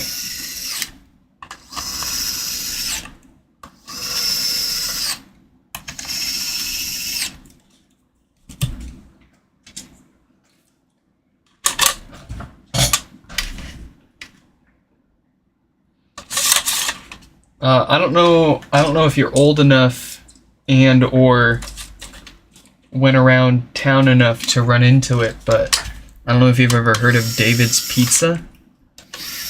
David's Pizza over by Gonzaga University. My dad used to manage that place for years, back in the early 2000s. They used to have the big red fire truck out in front, and you'd walk inside and you'd have you know, the David statue, and oh yeah, no bias, the best pizza in Spokane, maybe even the state. I miss that pizza, man. I don't even know if David's Pizza is still around. My dad went and did other things and managed a brew cheese for a while. And now he does, like, yeah, now I think he works at Lowe's and does a side job doing 3D printer farming stuff.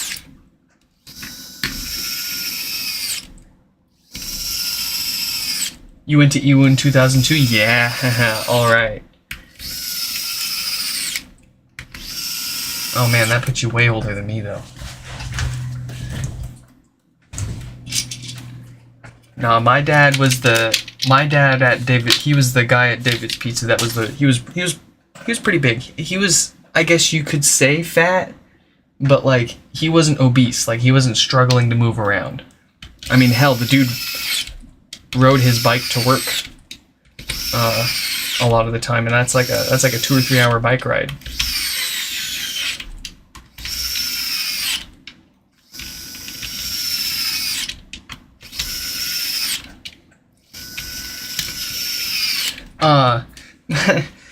When my dad was managing the brew cheese, he was doing the one in Cheney. No, actually, I think they had him moving around between a few stores, but his primary was in Cheney. And the store got shut. The store got raided because they were using cracked versions of Windows on their point of sale systems. That was just icing on the cake for his situation. We won't go into details. That'll be another stream. But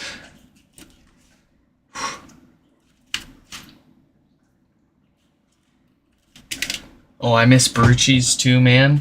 We don't have any Brucci's over here. The closest, you can't really call it that, but would be Quiznos. We've got no Brucci's over here, man.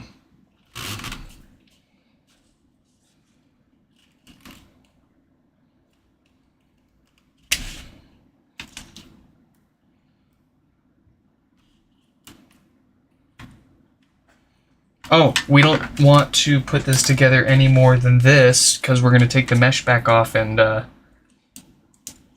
get it all colored up for him. Let's see if this is working. Look at that.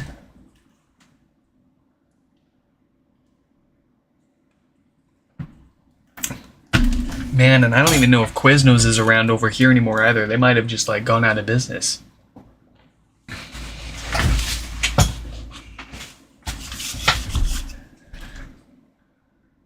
Let's see, we've got number 248 up last year for the HomePods. Is that, oh no, 428. There's my Listexia hitting me again.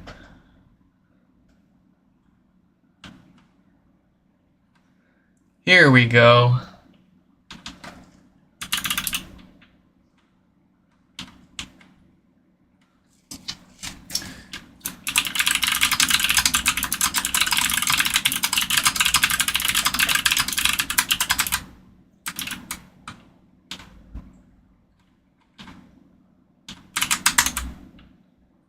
All right. I'm having trouble. Mic is all fixed up.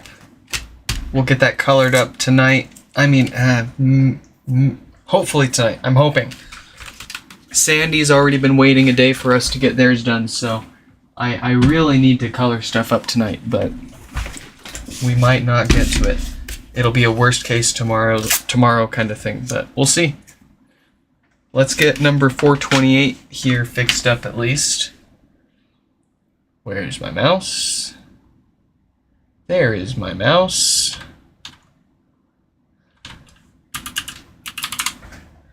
Alright, so we've got number 428 here with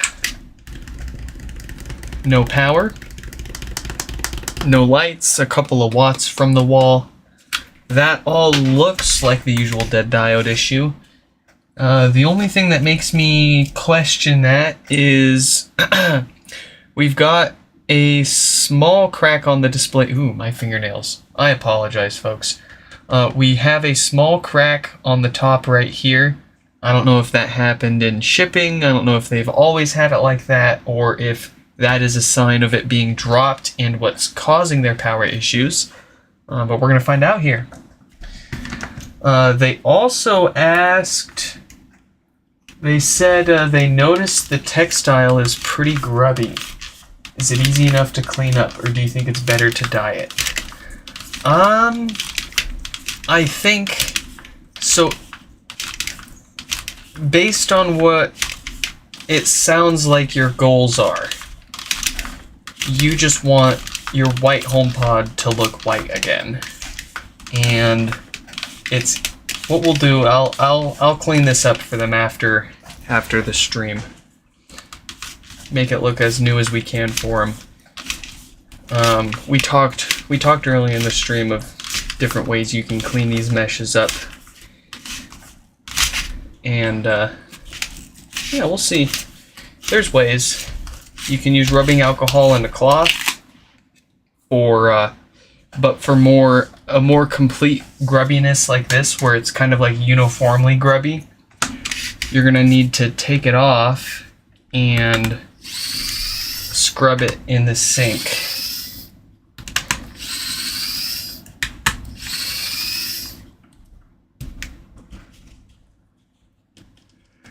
We'll see what we can do for it before we send it back to them. I'll try to do as best as I can without enough effort to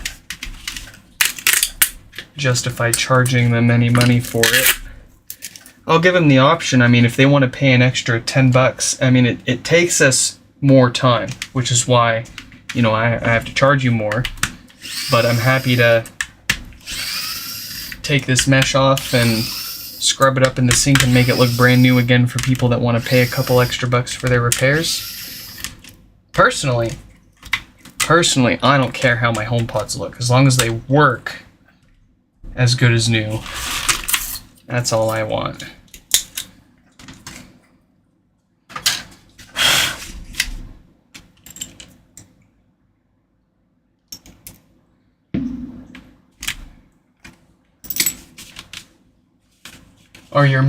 Are Mike's meshes good enough to clean and dye? I think so. Anything, usually everything, like nothing can stain these. With the right cleaner, you can make these clean again. It's the physical damage and the physical condition and age of the mesh that, let me see. So if they're in good physical shape, then they will survive getting washed and dyed, and they should clean up real nice. You've got some good meshes there that would justify using for a good dye job. I won't know for sure until I take the mesh off and clean it up in the sink. But I've cleaned up much worse, I'll say that.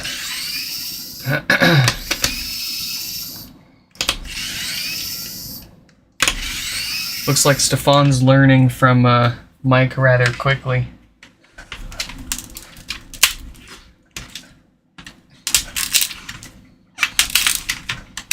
Little taste of your own medicine there, Mike, huh?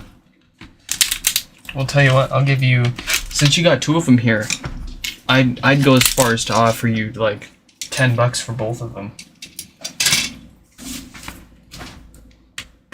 And if you really want, I could even, just all you need to do is give me your credit card number, and I will call your credit card company and have them reverse the charges that you paid for these HomePods, so you can effectively get a refund.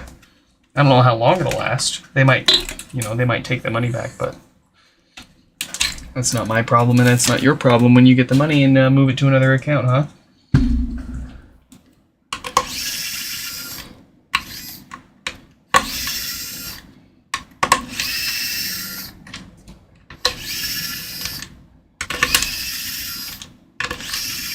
How does Stefan know the plans with Mike's HomePods? Did you post something in the Discord server? I have my Discord closed. I don't know what's going on in there. For all I know, you guys could be usurping my my Discord server, and I wouldn't know. Wouldn't be the first time.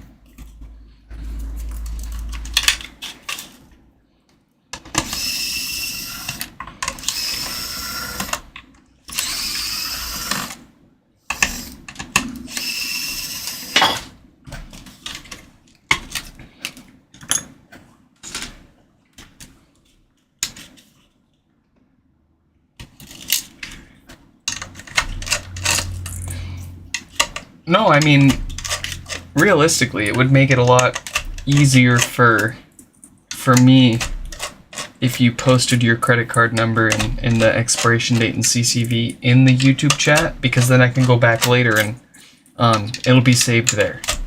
So I don't have to write it down anytime soon. It'll be there for me. I'll take care of it for you, I promise.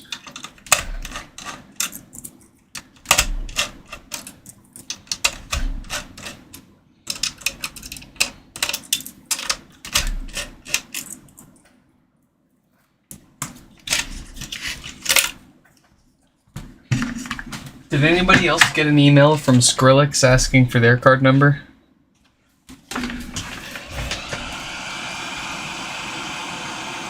From Sunny?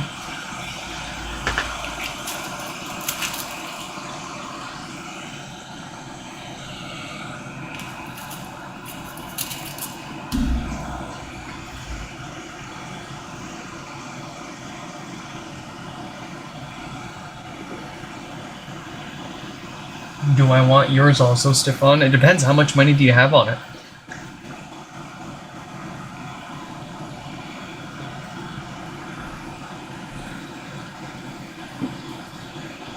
Don't tell me. I don't want to know, and no one else needs to know.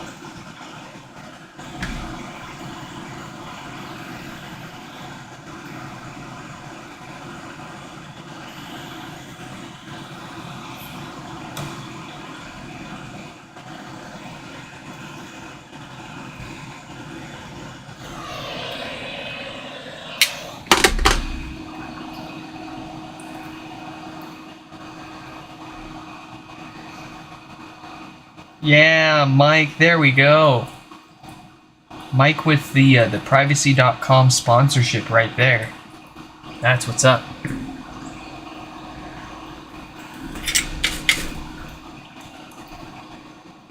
If you folks don't know what privacy.com is, I'm not sponsored or affiliated with them in any way. I just use them on occasion, but they come in handy when you need to provide a credit card number for something. And it's convenient because you can disable it whenever you want, and you can set a spend limit, and it's tied to you create fake virtual, well, not fake, they are real debit and credit, they are real debit cards, and they're tied to whatever card that you tie them to, but you can set a spend limit. So say for example you're trying to purchase a product on a website that seems to have a less than secure checkout, and you really need that product. It's the only place you've been able to find it, and you're willing to pay for it, and heck, you're even willing to lose the money out, lose the $20 or whatever on seeing if it works out or not, if they're legit and if they actually send you what you bought.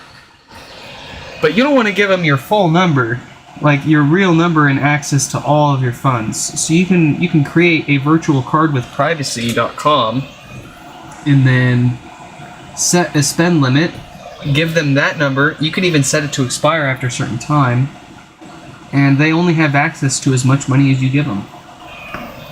Pretty cool.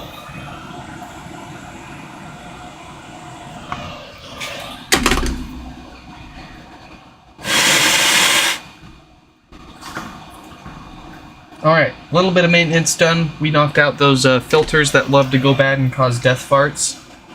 Let's get the diode that causes no power. There it is, another 46K date code there for us. Can't be surprised anymore.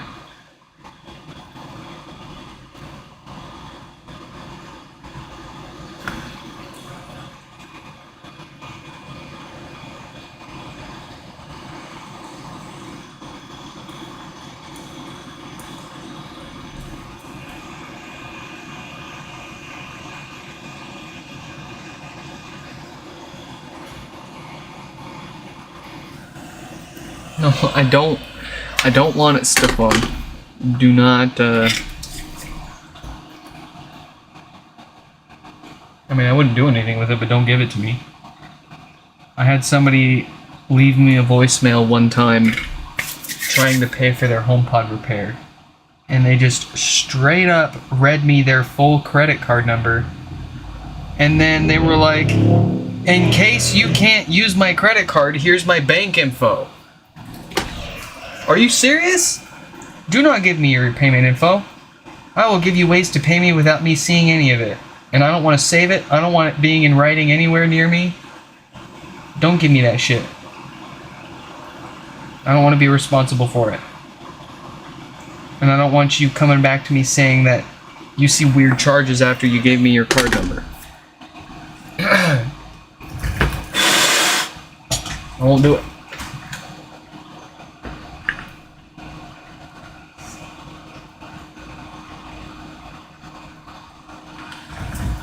You can pay in other ways. You can pay in the forms of HomePods, be it working or broken.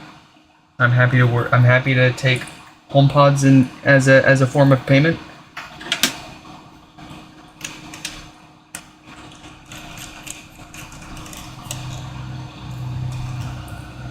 That's what you meant by other ways, right?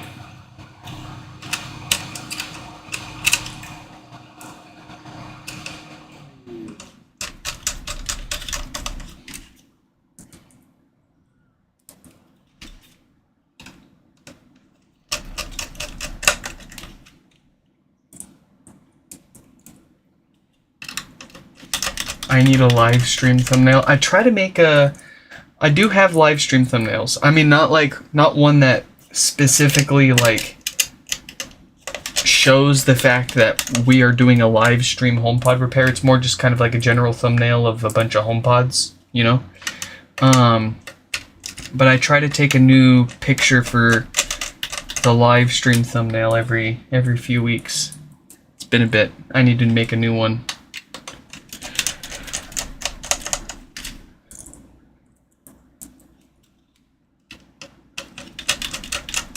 Marvin, what is up? Welcome back. No, I do not take people's bodies as payments. Unfortunately, you were a few years too late to those opportunities. I am a happily married man with a 2-year-old, and yeah. But if you've got HomePods you don't want anymore, you're welcome to pay me with those. I do that. We get that probably 2 or 3 times a month. We get people that have a few HomePods they want fixed up, and I'm happy to offer people, like, if they've got 2 and they just want 1 fixed back, I can make it no cost out of pocket for them if they want to trade 1 in and get 1 fixed back.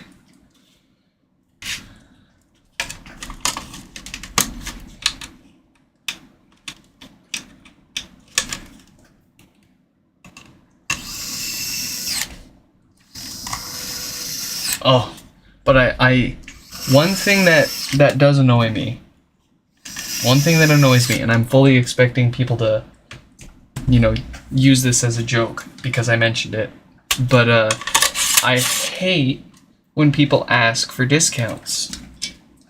It's almost offensive to me because it's like you're almost implying that I'm charging more than I need to be charging, or like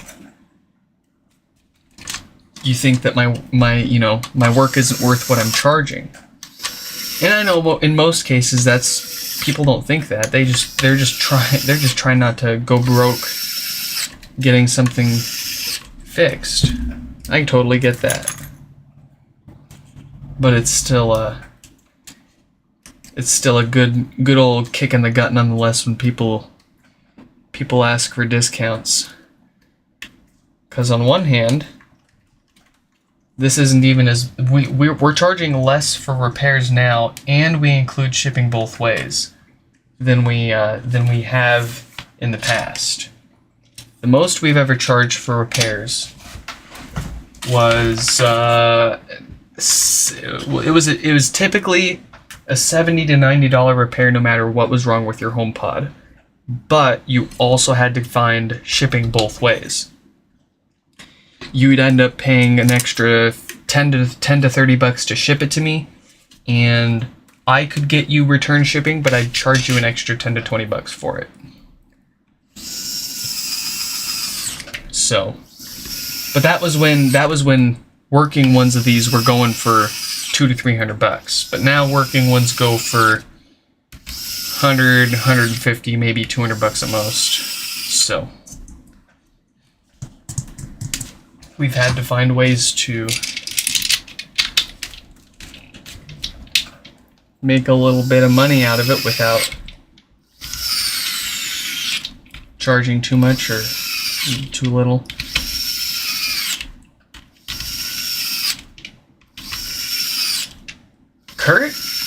Kurt's here?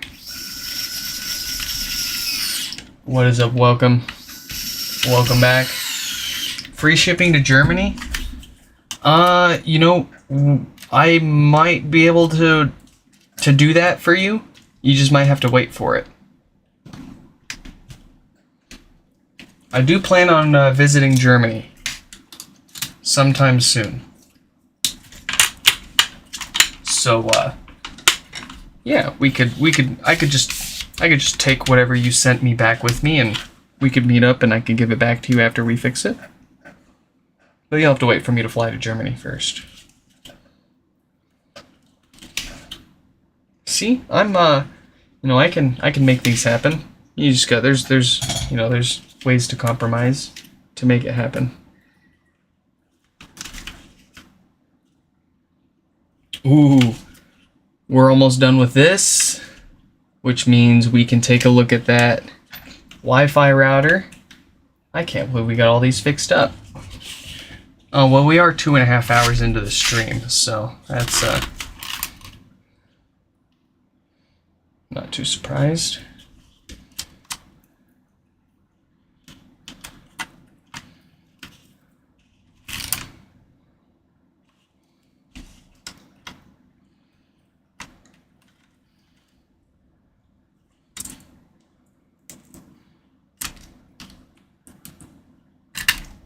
Oh, let me put that up on the screen, since we'll be getting to it.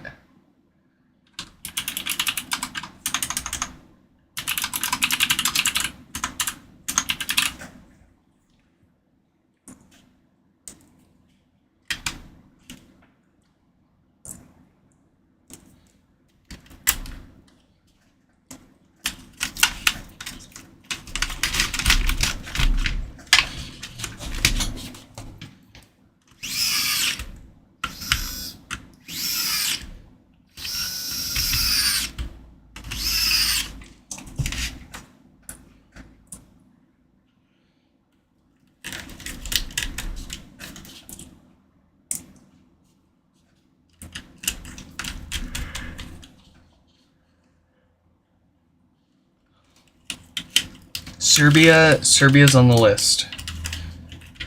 I've already been to Japan, but Japan's also the only country outside of the US that I've been to. And I joke about, I also joke about Puerto Rico being another place, but it's not, you know. It feels like another country, but it's not. But yeah, I want to go to Germany. I want to go to freaking Rome and Paris. I want to go to Serbia. I would love, total bucket list thing, but I would love to go to Chernobyl. Like, I want to mess around with some radiation. I want to go to the reactor. I want to worry about having freaking cancer in a few years. No, I don't. And that's yeah. But I do want to have I do want to go over there and explore.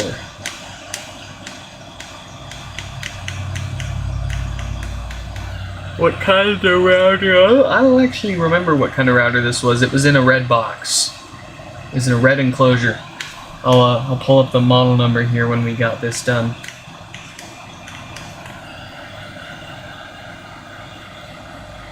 Your dream is for Apple to resurrect the airport lineup. Dude, if they ever, actually, the 16E has, this seems to have been kind of overlooked, but the iPhone 16C is Apple's first, like, modem. I don't know if y'all knew that, noticed that.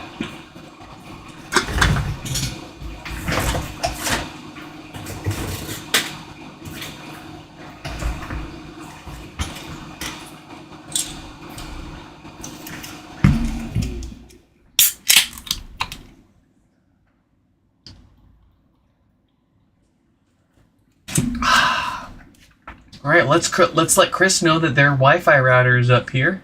Where's my mouse?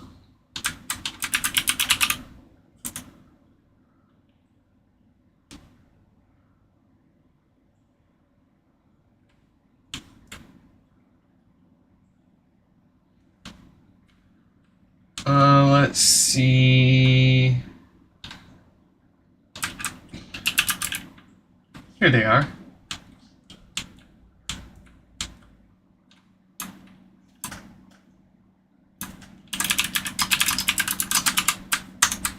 All right. I'm having trouble connecting to the internet. For more... Beautiful.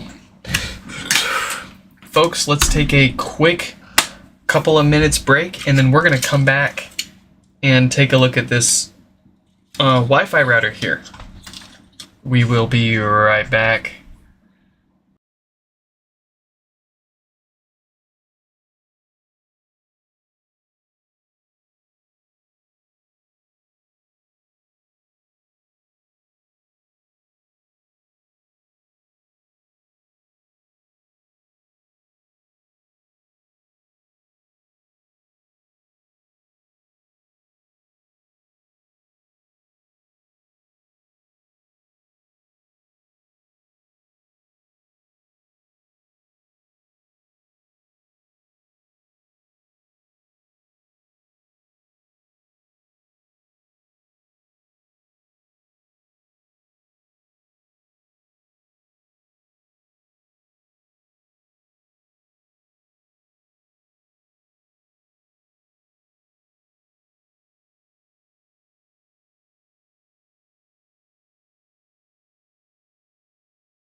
All right.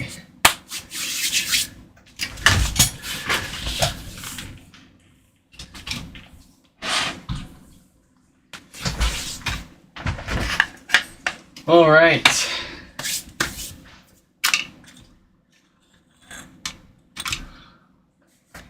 I would like to go legally and the stock. Oh yeah, same. I want to do both ways.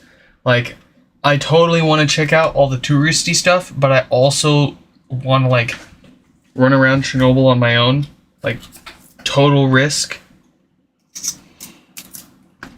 But yeah. So here we go. We've got a Wi-Fi router here. Let's pull up some info on this. See what we're dealing with.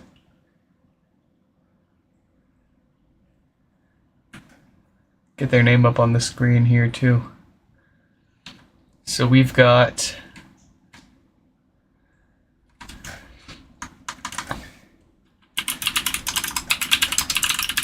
Chris's Wi-Fi router. Marvin, White House official said Canada, our future 51st state. Yeah, well, our White House officials also making ASMR of deporting immigrants. So there's that. What kind of Wi-Fi router is this? Let's see.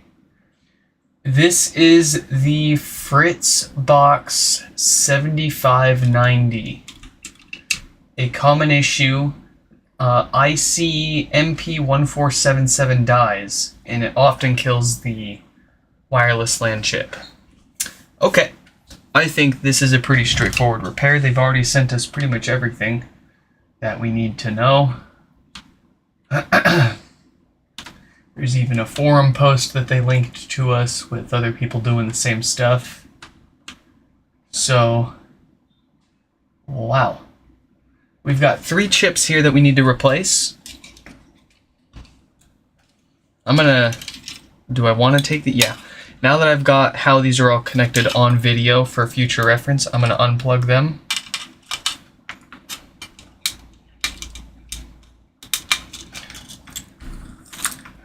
Get those to the side.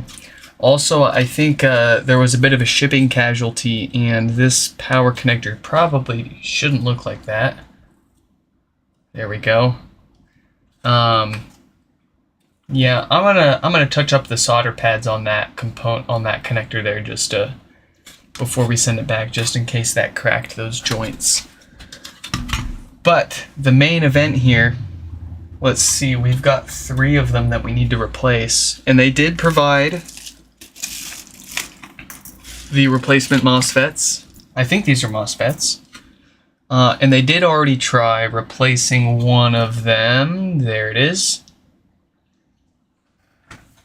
Alright, this should be pretty easy and straightforward. I just need to know what orientation the one that they've already tried is supposed to be. It doesn't look like we have a chance of figuring that out, actually, just by looks.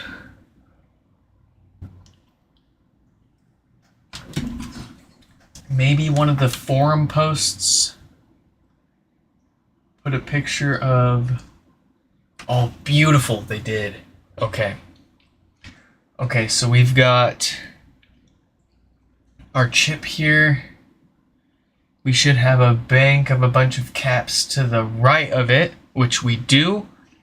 And with that orientation, the lettering on the chip should be upright. So if we look at our chips, there we go. Okay, we've got them already oriented the way that we should. Let's get one of those out of here. They also gave us a warning. When they sent this into us, they said, do not turn it on until you at least fix it, replace the one chip first, because it can cause more damage.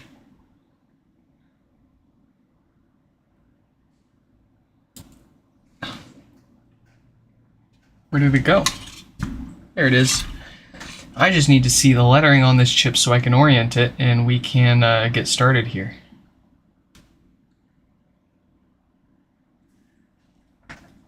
I'm gonna need my phone flash for this.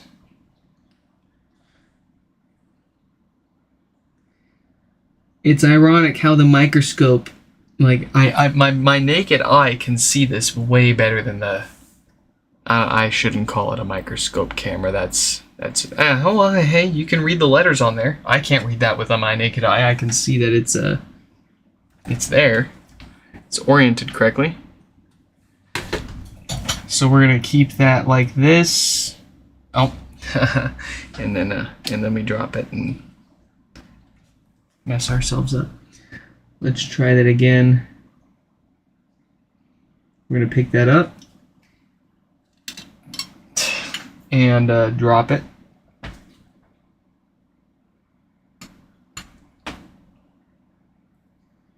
I just want it on the board, on the right orientation for us.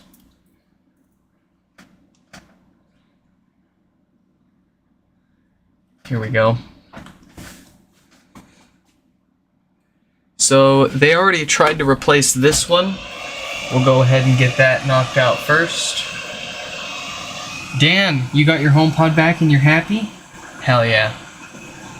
That's what I'm talking about.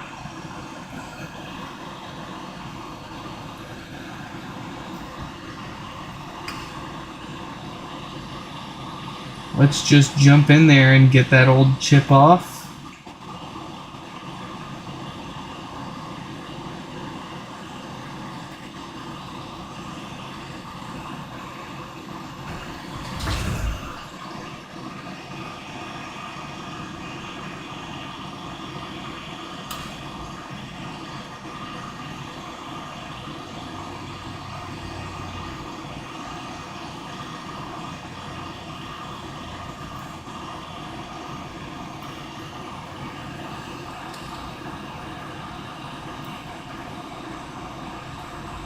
Alright, I don't have much of a choice here. There we go. The chip was unfortunately, I think they had tried grabbing it too much and broke too much of the casing off. I couldn't lift it straight up with my tweezers. It was only willing to slide around. So that's what we had to do, was slide it down. And the simplest component that looked for us to knock out of place and replace after the fact would have been that inductor right below it. So that's what we did. I'm gonna put some fresh solder on those pads. Doesn't look like it really needs it. Actually, yeah, I'm not gonna touch that with my iron. Because I see what appears to be pads and traces on the board right underneath this component that are just starting to expose themselves. I really do not want to mess around. Okay. Before we pop our replacement on there, I do want to see if I can determine... What the heck? No. Nope, that was totally blown. There's no reading anything on that. Well, that's okay. Let's get our replacement over here.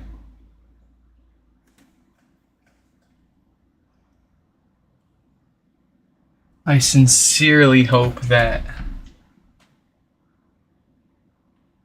6 and 1. No, that makes sense. Okay, so pin 6 should be going to a bunch of resistors. And that looks to be the case. Excellent.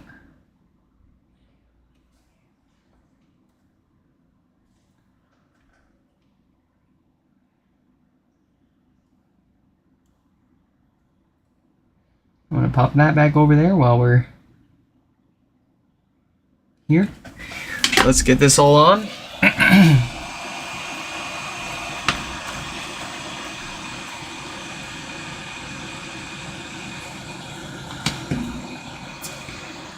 This, to me, is no different than a no base repair.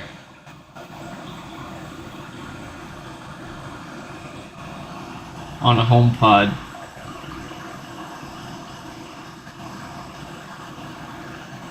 We get MOSFETs like this size dying all the time and causing no base.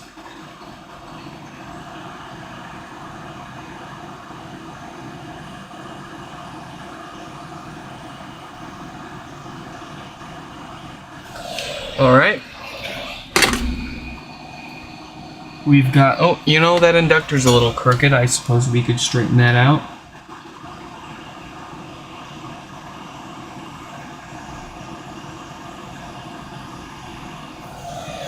There we go.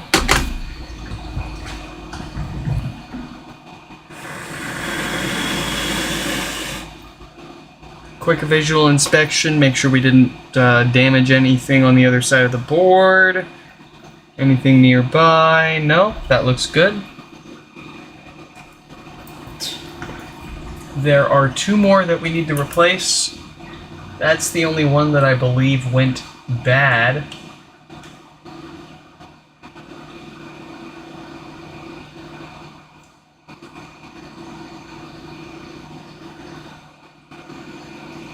Marvin, you have the same addiction to the Fritzbox routers like we do with... Are you serious? Really? Huh. Okay. So we've got that one done. It looks like this right here is the other one. We'll go ahead and get that replaced. Let's grab a new chip here.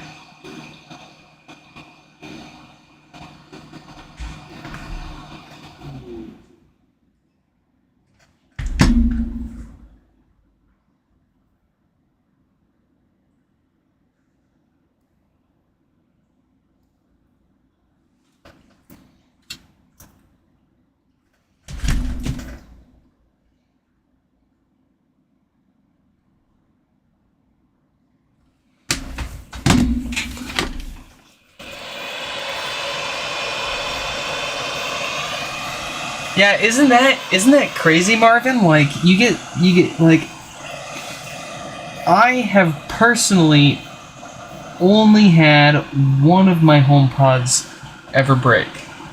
I've never had any of my personal HomePods aside from one freak incident, and I've got a few dozen of them. I've probably personally owned and gone through at least 100 HomePods. But just because I like to buy broken ones, set them up and use them for myself, but then I run out of parts, I gotta take some of my own pods to use more parts and fix other people's stuff.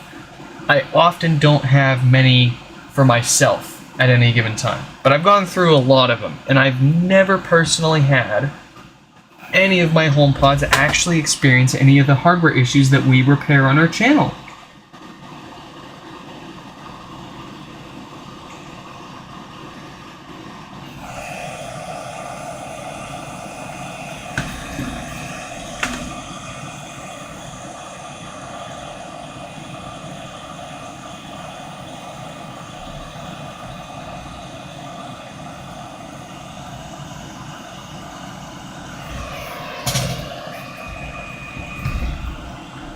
Alright.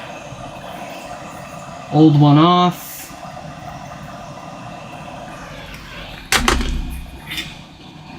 I'm gonna try to tin these pads here. Let's go ahead and let's give it a shot.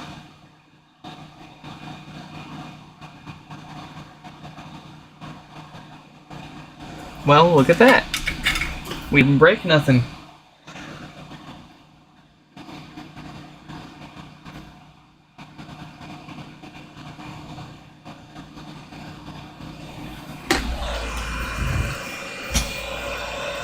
Fritz boxes are still the best routers on German markets for normal consumers. Huh. I'm not a huge networking guy, so I can't give a formal, or I can't give an educated comment on the matter. I've never heard of Fritz boxes before. No, vaguely. But I don't hear Fritz boxes talked about nearly as often as a lot of other stuff. Okay. Number 2 is on there. We'll go ahead and make sure that these two they're not going anywhere. And if we want, we can even grab our multimeter here.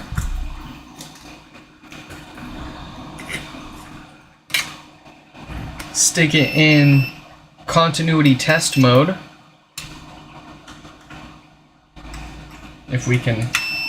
Okay, cool. Confirm that it's working. We just need to make sure that each of these pins on these components is connected to something. We don't even need to know what they should be connected to. Just the fact that they are connected to something tells us that they are installed on the board good enough. So here we go. This one... Yep, that pad's good.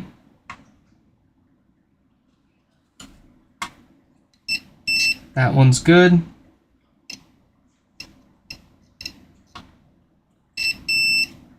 Bottom 3 pads are good. These top 3, I know that this one connects to this resistor. This middle one. And this one are all good. Okay, cool. This, now our second MOSFET that we replaced. Good. Good.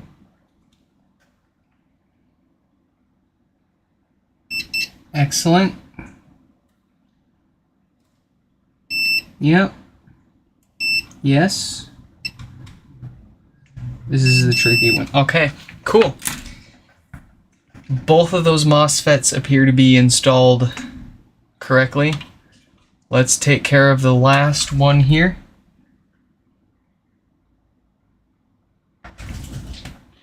I'm trying to figure out its orientation. And it looks like if we want that chip to be placed and oriented upright, we're going to need to rotate the board this way. But there you go. We can see the lettering on our chip. It says AUC right there. So that is an upright orientation. If we grab a replacement chip here,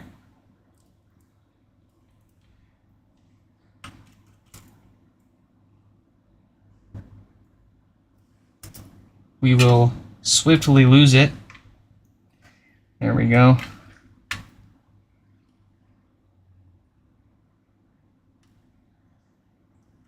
Let's get that replacement chip oriented the same way.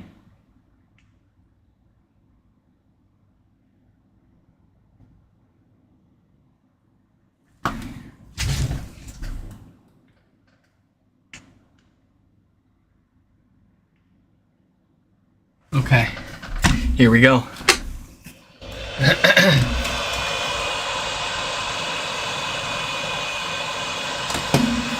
Is this an AX or a normal?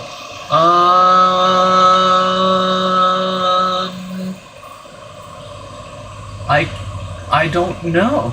I don't actually know. If there is a way to tell by the board, I'm happy to give you an answer. But Chris didn't tell us which model this was in particular, the AX or not. I want to say this is not the AX model, because he keeps linking us to forums of non-AX model posts, but maybe the non-AX and the AX share the same. I mean, that would make sense. They share the same problem, but I'm not sure. If there's a way to tell, I'm happy to entertain.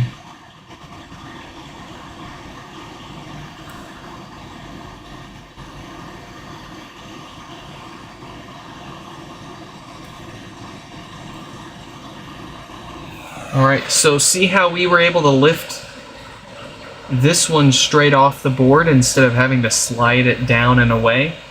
Yeah. That is because we didn't use too much heat for too long. We were swift and intentional with our actions. We grabbed that component as soon as it was ready to move off, and we lifted it right off. We didn't sit there and try to pick at it and end up breaking it apart and what have you. We're gonna put some new solder on those pads. There we go. A little more flux. A little more flux.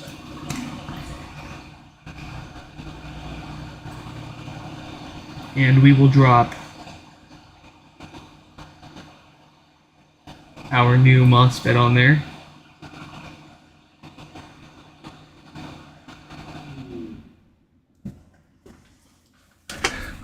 I don't even know if... We know for sure that the first one was dead.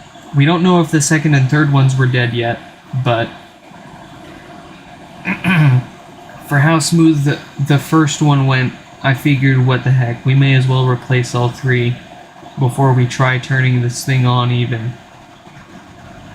And at you know, worst case, we prevented, or worst case, we didn't, you know, it wasn't needed, but best case, we prevented these other ones from blowing up anytime down the road. Anytime soon, at least. That's it. We got all three of those replaced. Easy peasy, man. I mean, we can, let's double check around the area that they tried replacing the first one and make sure there isn't anything missing or damaged. But aside from that, I mean, yeah, that all looks good. That's all there. Let's go ahead and clean this up really quick. I normally don't clean boards. We use no clean flux, and I just generally don't worry about it. But, you know, I'm feeling it this time. Let's give it a quick little clean. At least in the area that they worked on. I have, for the parts that I worked on, I won't worry about cleaning it. But for the area that they worked on, I have no idea what kind of flux they used. I don't know what else they used on that area, and I don't want it to corrode and give them a reason to think that we didn't do something right here down the road. So, we're going to clean that up at least. And I mean, if it pops off if anything pops off the board from us cleaning, then it was going to be a problem anyways. So.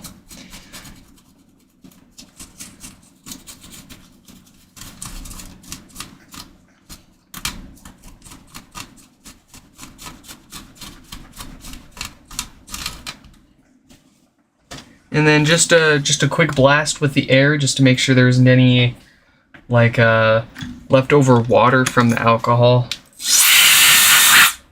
Nice. I mean, it's really just an excuse for me to use this thing again. I really like this.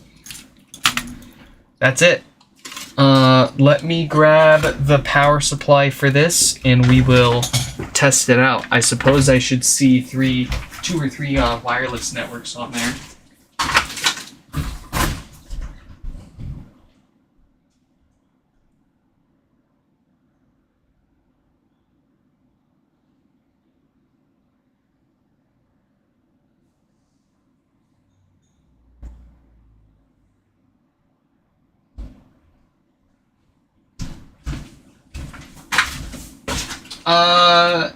Shit. I'm looking for...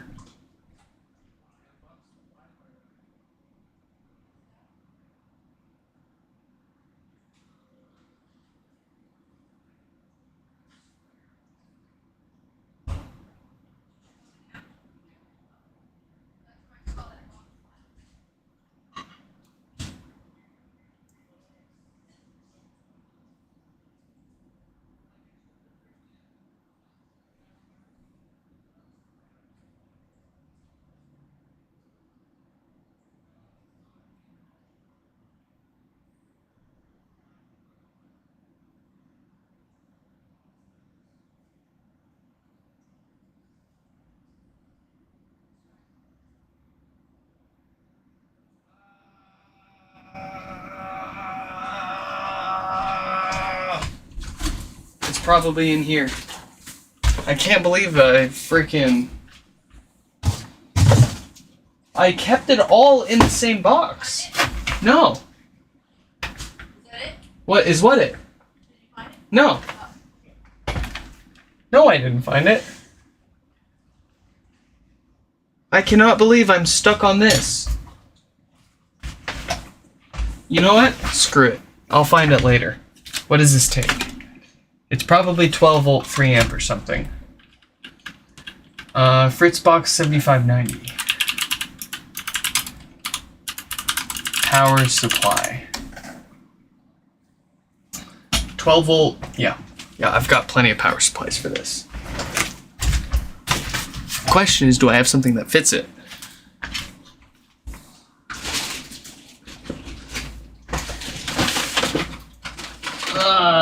Let's see, 24 volts. That'll fuck it up. 12 volt 2 amp. That should do it. That should, the voltage you need to match. You don't want over, that'll kill stuff. You don't want under, it probably won't work. The amperage, you can overrate the amperage. You can grab a 12 volt 1000 amp power supply and plug it into your device that only needs 12 volt 1 amp, and it'll be just fine. What you don't want to do is take a 13 or 14 volt or 15, 16, you want to match the voltage. The amperage you need to match or exceed for the power supply. But it doesn't even fit. Balls.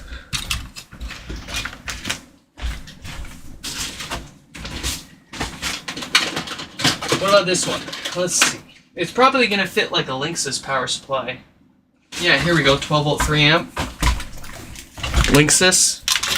How much you want to bet?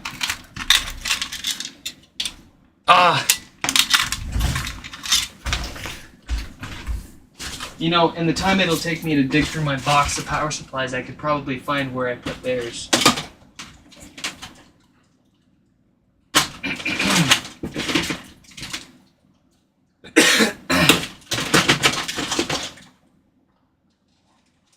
Uh, 24 volt, nope.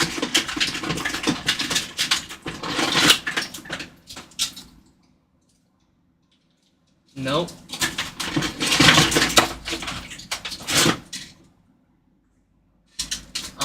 Well, alright. I really have to find this. Give me 1 second.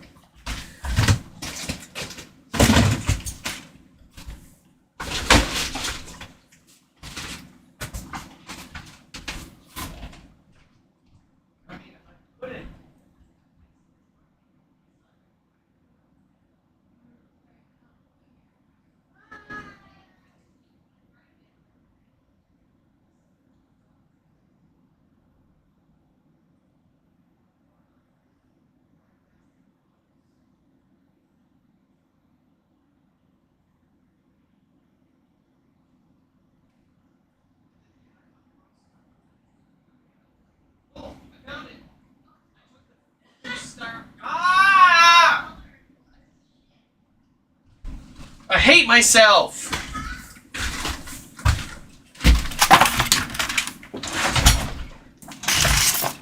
I found the power supply. I'm not going to bother explaining where it was because it won't make sense. But it was in a stupid spot. Trust me. Okay. For testing purposes, it's not going to matter how we have these antennas connected. We just need antennas connected so we don't blow the radios out. Before I send this back to them, I'm going to refer to our live stream right before we took this apart, or removed the antennas, I guess, and make sure that they are connected the way that they should be. But for testing purposes, this will work. And yeah. This is not typically a US device from the looks of it.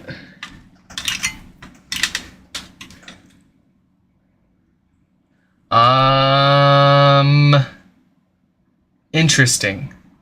This power supply is rated for an input of only 200 to 240 volts. So the fact that they have a 120 volt AC adapter and it works? Is this a switching power supply? It'll just work? Is that what I'm vibing here? Okay, before I plug this into power, I'm gonna read through my email thread with them one more time and make sure that we're not going to blow this up doing something before we should have done something else.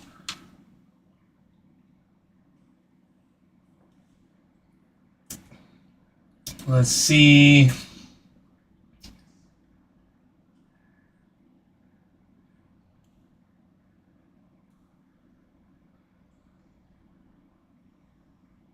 The only warning that we got was not to power it on until we inspect and replace the first one, and then test the other two.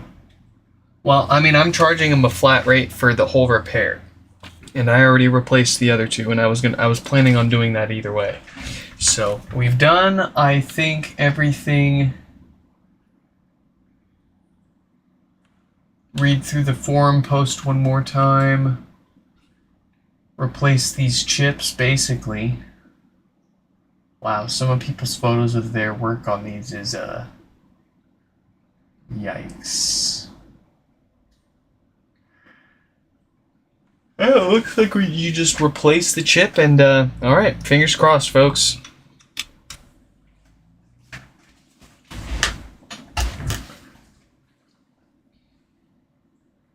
Your customer was in the military 100%. Oh, that makes sense. Yeah, I mean, they get deployed, they buy something that works for them over there.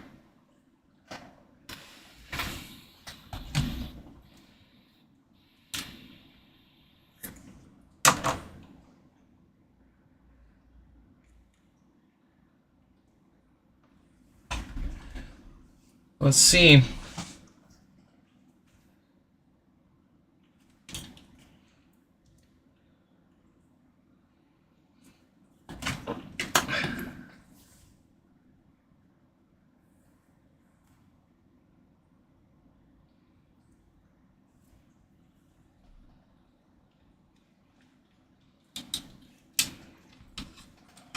Let's make sure nothing's getting too hot.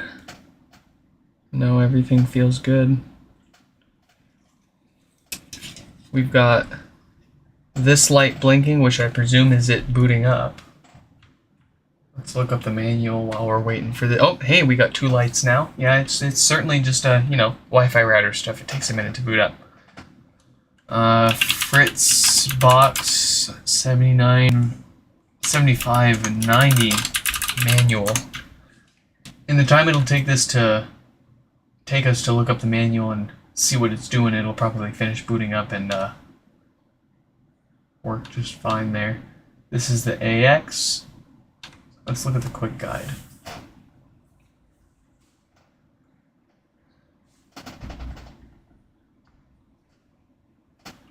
No, I'm not updating to the latest beta. I'm going to enjoy 18.2 beta 3 or 4 or whatever on my iPhone 14 Pro Max so that I can use the advanced voice assistant, and I'm never going to update this phone until I replace it. We've got a single wireless network. I imagine they've got their SSIDs combined between the 2.4 and 5 gigahertz.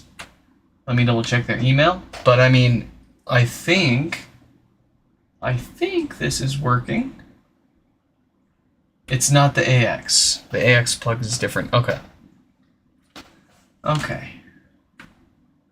Well, hey, we can add this to our portfolio. We've gotten Fritz boxes fixed up. Oh, I left the Wi-Fi networks so they use 2 different names, so you can discern the 2.4 and 5. Failure was the 2.4, very weak. Worked no more than a floor or so from the device. Test is if you can see both 2.4 and 5 as usual. But I think I'm only seeing one of the 2 networks, and I can't tell which one it is from this. Where is my... Oh, I'll have it here. Oh, I've got an Android phone right here.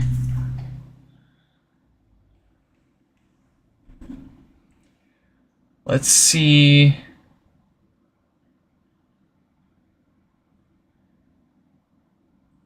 So, is it on the... Oh, okay, so we've got a 2.4 gigahertz signal on the Fritz box here. Do we have a 5 gigahertz? Okay. We've got them both. That's interesting. I thought they said they put the 2 networks on different bands. Oh, and what's interesting is we're right in front of it, and it still has a low signal on the 2.4, which is concerning because that's the problem they originally complained about, was a weak signal on the 2.4, and the fact that it's weak on the 2.4. I mean, that's almost the weakest signal on the 2.4 that I can see around me. And I've got my access points, around the house that have a much stronger signal. 2.4 should penetrate much better than 5 gigahertz. So we should see, at the very least, the strongest signal from this box's 2.4 on my phone here with it right next to it. And that's not what we're seeing.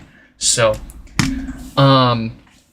there is... Oh, well, maybe we've got the antennas wrong here. Let's go ahead and switch. Let's refer to how these should be properly connected first, and then we'll take another look at that signal quality. If it's still low, I don't know. I'm not sure.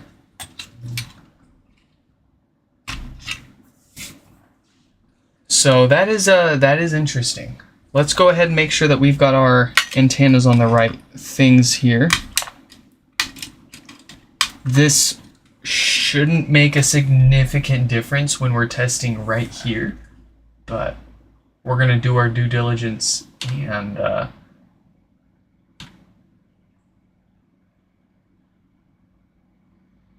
let's see. It goes blue, white, black from middle up. So we've got the blue one.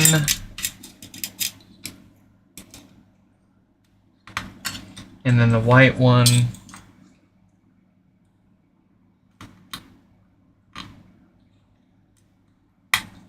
And then the black one.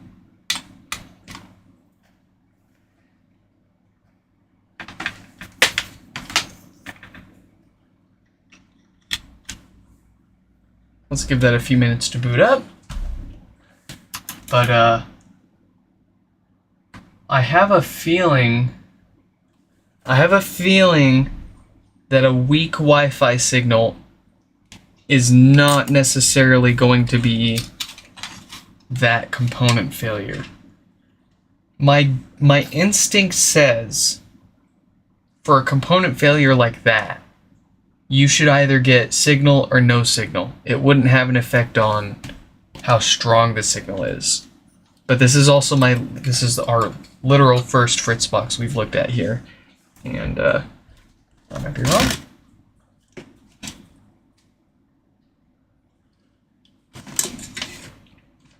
Marvin with the freaking 7950 setup, man.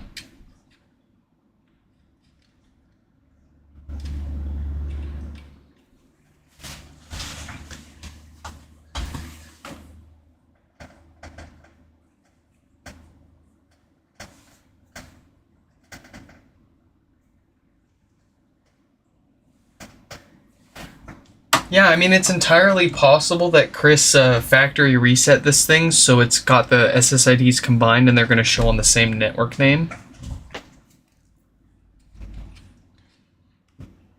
If I'm not mistaken, because they sent me photos of the chip they wanted repaired or replaced. But the photos that they sent did not, it didn't show that they had already tried it. But clearly someone had already tried doing this on this board before we got to it. In any case, my point is, I wonder if what they told us is not the most up-to-date accurate info. Maybe they told us that they had separated them, and then they tried replacing it themselves, and then they tried resetting it, and then they sent it to us. Who knows? What do we got here? Still don't have any 2.4. It looks like it's still booting up.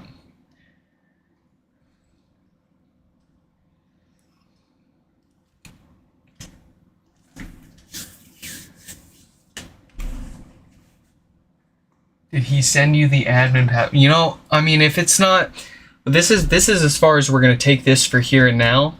If it's not working as expected from here, I'm gonna ask them if it's okay for us to like factory reset it. I don't want people's passwords, because as soon as you tell me your password, I can guess what you used in other places. Nobody uses different passwords everywhere, so I don't want to know what your password is. I'd much rather factory reset it and make you set it up again the way that you need it, than take your personal info and try to make it work here. There we go. We've got the 2.4 back on the Fritzbox. Our 5 gigahertz is there. We've got, I mean,